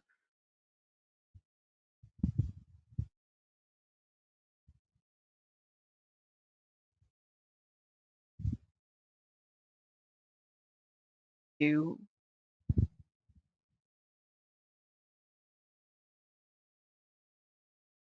This is the worst thing that could have happened to you.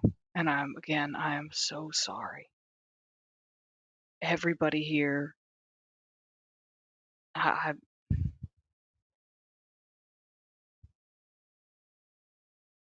everybody here wants to help. You don't have to take help from everybody, but everybody wants to help. Scott can't help but glare at the officer. Yeah. So Rachel is going to kind of, she's going to stand, she's going to sort of offer her hand to help him stand up. Before he takes your hand, he looks up at you and just asks, "Will they let me stay with her through everything? Will they let me be there for her through all of it, even the undignified parts? I know people say you don't want to see the person that you love like that, but I couldn't be here to save her, and that feels like the least I can do for her."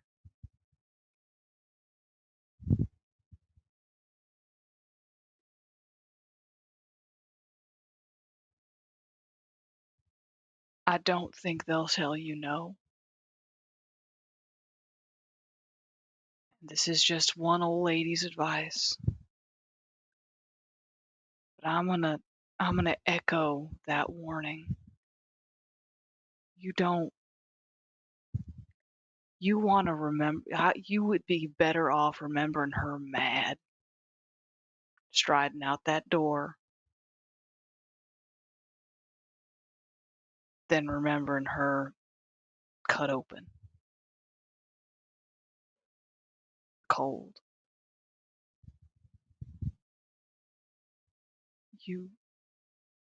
I'm not telling you what to do.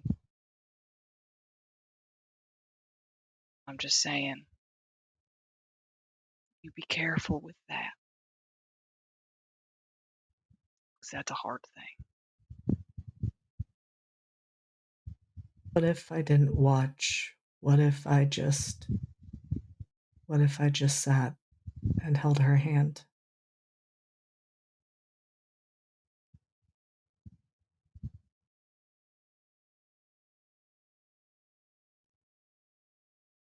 I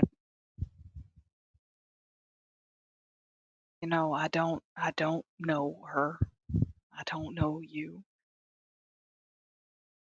But, maybe she might like that.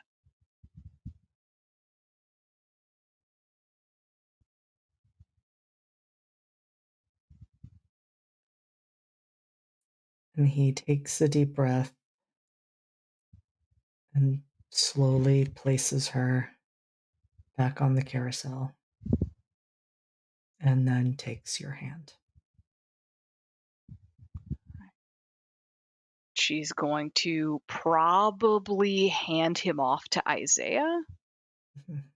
And sort of nod, and if nobody stops her, she's gonna either peace, but she's gonna wait for Sophie. So, like, kind of get out of range of eyes, but stay nearby? Yeah, I think she's gonna do the thing where she just kind of becomes part of the background. Like she's just making herself like a little inconspicuous, like again, over doing something, making herself look like she's just part of this normal scene. That is fair. And Isaiah is with Scott.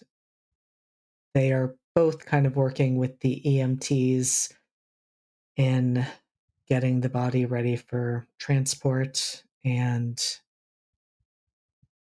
that is also going on as you, Sophie, are approaching the officer, who is looking increasingly frustrated and flustered with the situation that is unfolding that he has zero control over. Clearly. I think Sophie is just following Rachel's directions. So walking over to the bag, and at this point scooping it up and like bringing it over to the officer. I do have a question for you. I actually have two questions for you. Please. Sophie's been doing research, obviously, on the Ash Wednesday killer. Did the original Ash Wednesday killer, or would I know if they also used like cremation ash, or is this like different? That piece, I will say, you do not have full information on. Okay. Because there was not enough testing done of the specifics to know. Back in the day. Yep. Gotcha. What I will say is standing out to you is that you have seen a lot of blood. You have not seen the specific injuries. That was my other question. But one thing you know about the Ash Wednesday killer is that they used poison. And they left no markings of violence in this type of way. The bodies always looked very peaceful. There were no screams. And so this MO is not matching up. Okay. That was going to be my other question, is if I knew how the original killer killed. Okay. Then yeah, I think she still has one of the gloves on. I think she's going to like pick up the bag and walk over to the officer and just say, excuse me, I found this over a little further down the playground. I don't know if this is helpful or maybe it belongs to her. I just don't want it to get lost. Why would you have moved that? I don't know. It was on the ground. I don't know if someone dropped it or something. This is a crime scene. We need to know where items are found. Right. You're doing a very good job of that. Oh God. I kind of want you to roll with sociability. I'm so sorry. Right at this point, you could see Rachel in the background just go, no.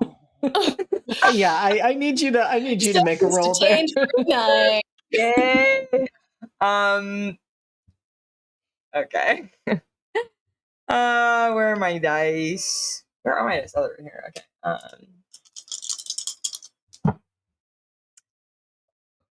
That is an 11. Wait, no. Sorry. 11 on the die. That's a 13. Oh, Absolutely no chill incredible. tonight. I am so glad that you rolled that because his reaction is you say that. And I mean, this is a man whose ego was just literally and figuratively bruised. And you say this to him and kind of puffs up a bit and is like, you're right. This is a very difficult situation. And I am handling it very well. Thank you. Okay. Good night. What is your name? Oh, I'm Officer Sean Dalton. Cool. I just want to make sure, since you're handling this so great. Thank you. And then just turn around and start just walking away, not wanting to do anything else with this man. And so he does stop you and says, I'm sorry, ma'am, but we do need to get a statement from you about what you saw here. Sure. What happened? Well, I was walking, I heard a scream, ran over, called you all, didn't know what to do.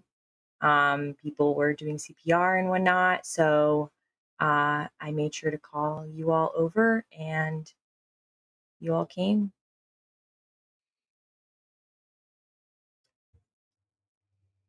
And he kind of pauses and looks around and is realizing there are less people than he saw when he first arrived. And I think once Sophie also says that and sees him kind of looking around, I think she starts putting up a little bit more of an act of like fluster and like, oh my gosh, so scared. I'm just a young lady. You're right. I'm so sorry. We probably should have waited to tomorrow to take your statement. I'm sorry I can't give you more information. I'm just honestly, I think the adrenaline is like going away and I'm starting to realize like this is kind of scary and I think I just need to like go lay down or something. We should have one of the EMTs take a look at you and make sure you're okay. That would be great. I feel fine though. I wasn't injured. You Just could be in shock, shock. you Yes, know? you could be in Yeah. shock and we No. don't want anything bad to happen Like- to you. Right. No, for sure. Okay. And as he is calling one of the EMTs over, It's just Rachel. Rachel just borrowed one of the EMTs. I think that's totally fair. I Just will act allow like you that. belong. Yeah. 100%. Like the other At this EMTs point- are busy with the body. He Like, can't track. yeah, he can't keep track. So you're coming Rachel over. is running like right now just on Audacity. That's 100% of what We she's love doing. to see it. Yeah. And it is actually at that moment that a car pulls up, almost like, I can't say it drifts because it's not going that fast, but it moves with a level of urgency Maryland Drift. and a slight disregard for pedestrians. And two figures step out. Uh-oh. one of them, Della, I would actually like you to describe. Shit. What does Marcus look like? Shit. Marcus! The old timers are here. God. Oh my god! Hold on. 90s Hold crew. on. I'm scrolling up to Marcus. Oh, right. Marcus.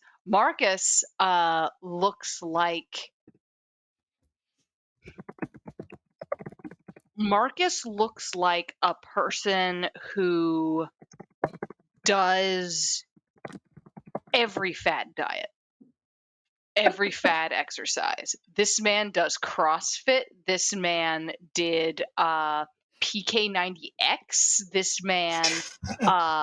This man like does either eats only meat or never eats meat.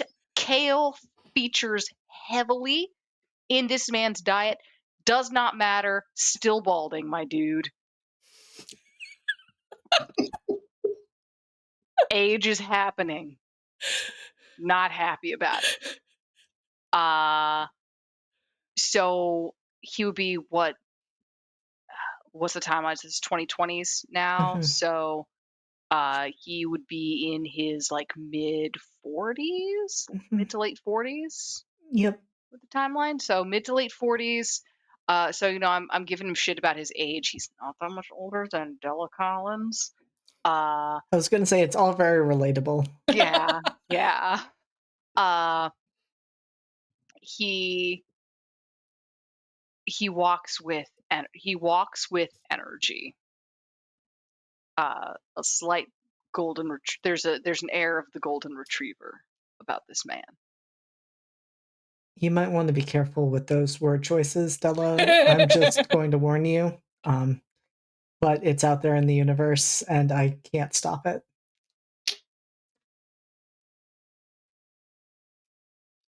I'm not saying he's peggable, but I'm not saying Not that. saying.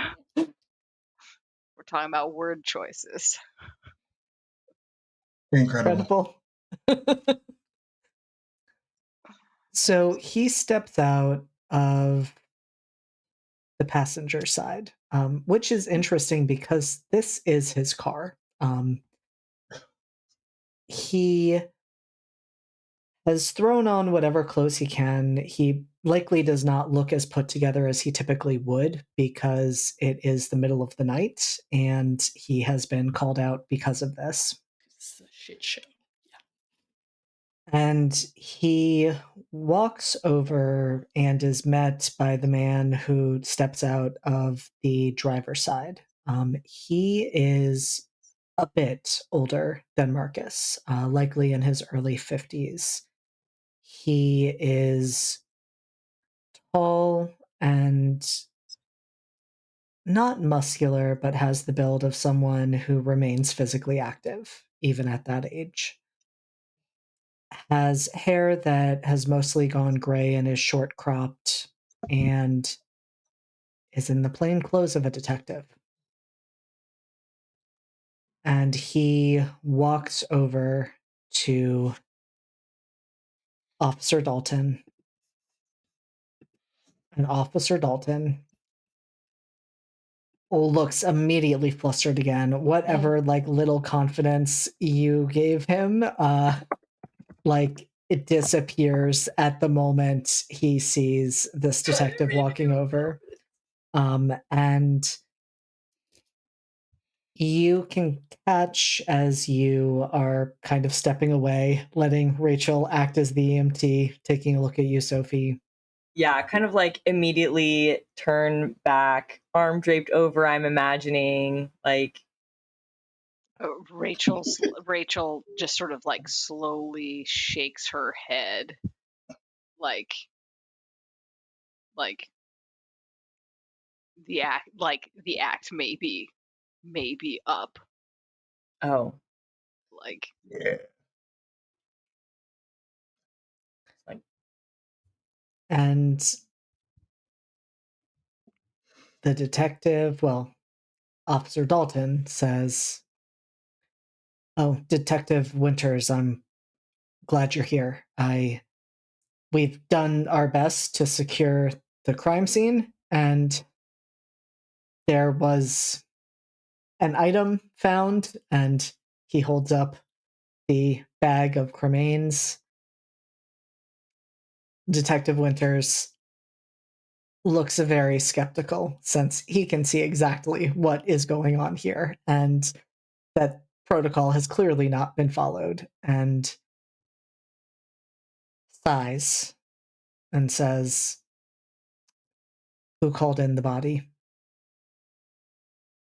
And Officer Dalton points right to you, Sophie.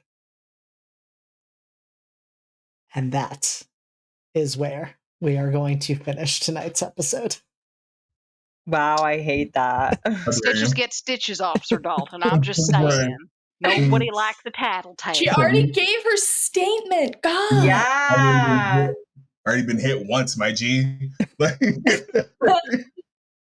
need the two Yep. people like this. Weston's not involved. Kai dipped. Like, You guys will be trying to set up a breakfast meeting. I'm sure that'll go fine. I'm Yeah, sure you smooth- all will smooth as silk. reconnect. Clearly not. Rachel's just like, oh boy. like, oh no, I'm still Yeah. here when someone competent showed up. Fuck. Yeah, that's Yeah. exactly what she's thinking. Yeah. Yeah. Ah, Yeah, you were so close. We go So down close. together. yeah, yeah. All right, everyone. You all were incredible. And of course, now is the time where you get to remind everyone how incredible you are and the amazing things you have coming up. So we will start once again with you, Steph. Well.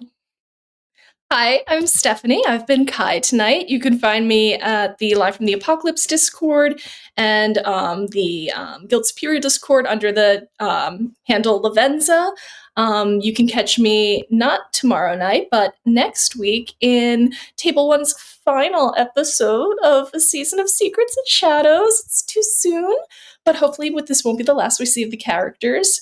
And maybe another game in the future. And then also in Redacted, we have the next session, which is not 2 weeks from now.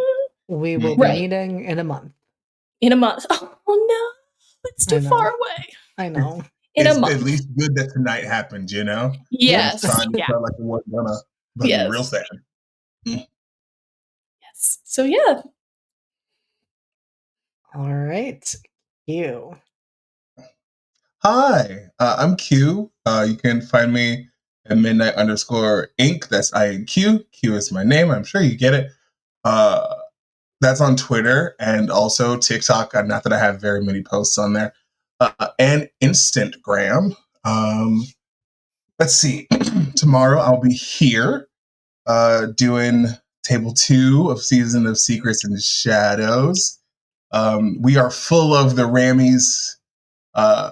I think there are going to be so many Ram witches, we're going to have nothing but leftovers for the rest of the year. It's fine. Let's see. Next week? Yes, next week, next Thursday, we are getting back into the successor states of Rega on Tales from the Table Studios. We are coming back for the next arc of that. I'm very excited about that. Between the Stacks is happening soon, isn't it? It is. It will be starting on, I just have to lean over, June 14th. Oh. Yeah, that's happening. That's happening soon. So that's exciting. I am also going to be.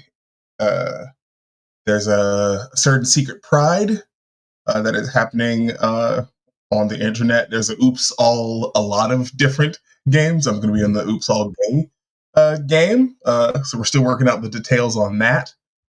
Also, because we've got one more episode before our little summer break, I have a podcast that I sometimes remember to promote.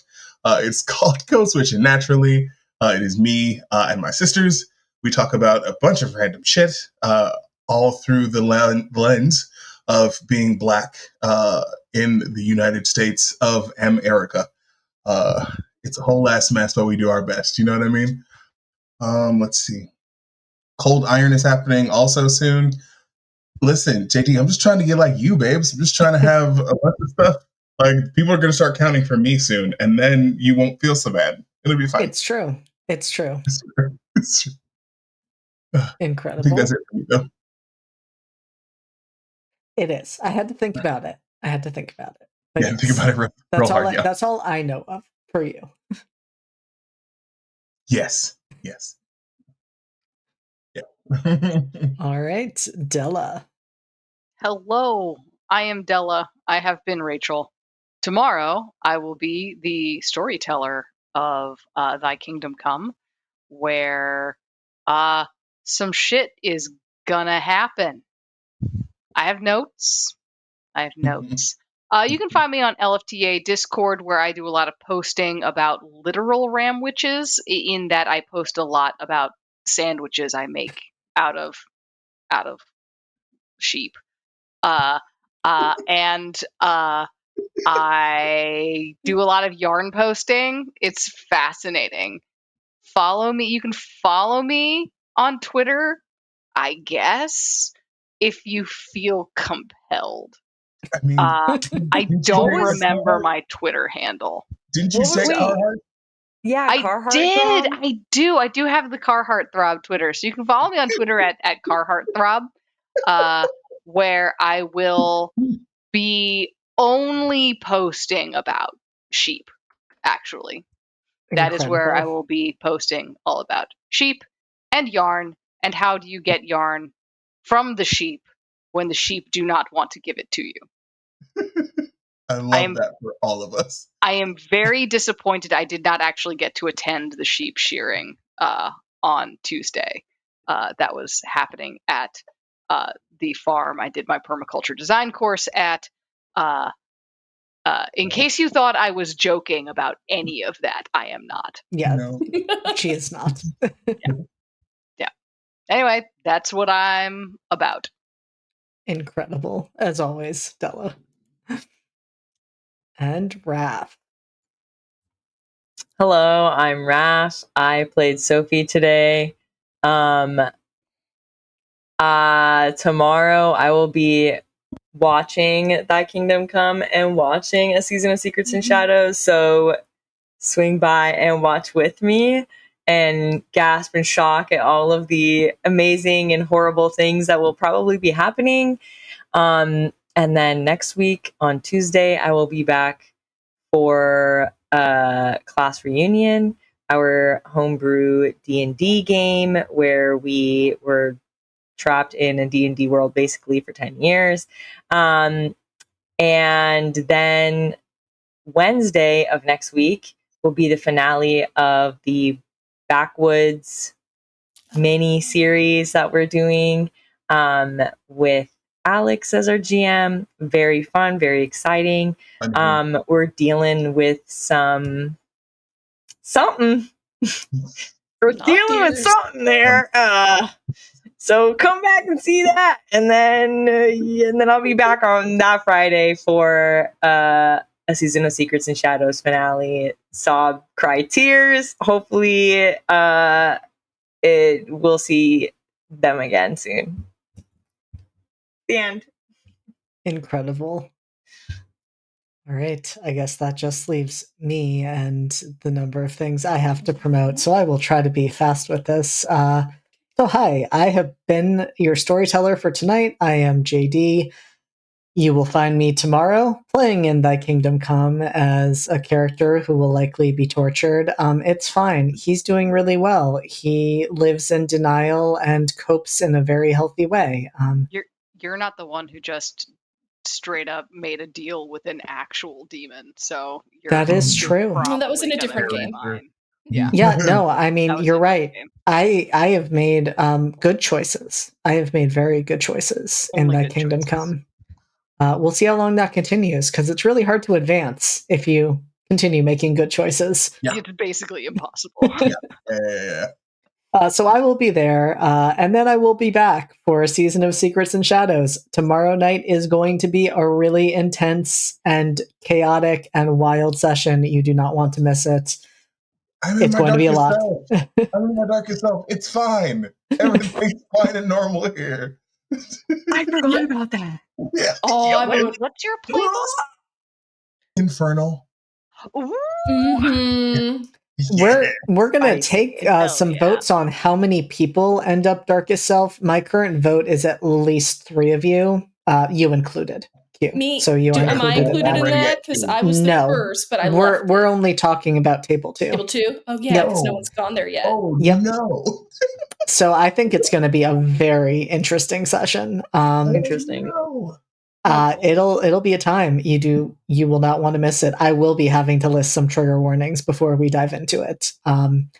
So yeah, I will be there for those 2 games tomorrow. I will be with RPGs Uncovered on Saturday for Locus, where I am playing the worst human being I've ever created. I will be off on Sunday. Yes, off on Sunday. Everybody hear that? However, on Monday, I will be with the Lost Caravan for Nova, where we continue our trek into the tower and we see if we all die. But I don't know if I can die because I reanimate the dead and puppet the living. So I think it's fine.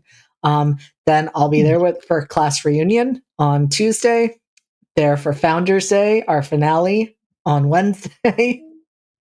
Be back for table 1 of a season of Secrets and Shadows on Friday. Then I'll be back for Academy H on Sunday. And then I will be with Tales from the Table Studios on Monday the 12th for SCP, A Crumbling Foundation. And I will also be a part of some of those Pride tables. Our Oops All Trans table will actually happen before this next session of Redacted. And then I also have to acknowledge that I will be both playing in Shadows Between the Stacks and running table 2 of that game. But that's a couple of weeks. That's a couple That of is. Tell That's me a more. couple That of is. weeks. So, And you Well- are taking off the 15th. I am taking off the 15th. Yes. That's true. And will be off with that Kingdom Come on the 16th. Yes. So I'll only You're have one game that welcome. day. Thank you for that. You're saving me, Della. Welcome. fantastic. And what I will just share is a Season of Secrets and Shadows has been renewed for season 2. We are currently in the process of seeing about how we will be scheduling and structuring the tables Yeah. for the fall. I am taking August off of GMing more than one game. Good idea. So Rest. Making choices is good choices. Yes. Self-care. And I think that is all for me. So I know many of us need sleep, and we are going to do that. I am going to take us to our thanks for watching screen, see if we have any friends out there who we can raid. So hang around if you're able, and we It's will be literally seeing just you. us in chat. It's literally Incredible. just us. You know what? We It's can a all follow Thursday the night raid. in the middle We of the can week. all Yeah. follow Yeah. the raid. Okay, yeah, that's fair. Incredible. It's been a time. We Yeah. are going to all engage in self-care, especially those of us who are going to be playing/running a game in less hours than I would like to For count. both. The 2 of youths? Yeah, seems like Yeah. a good idea. It's Yeah. great. So Great. Good night, everyone. We love you. Good night. Good Until night. We'll next see you in a month. time.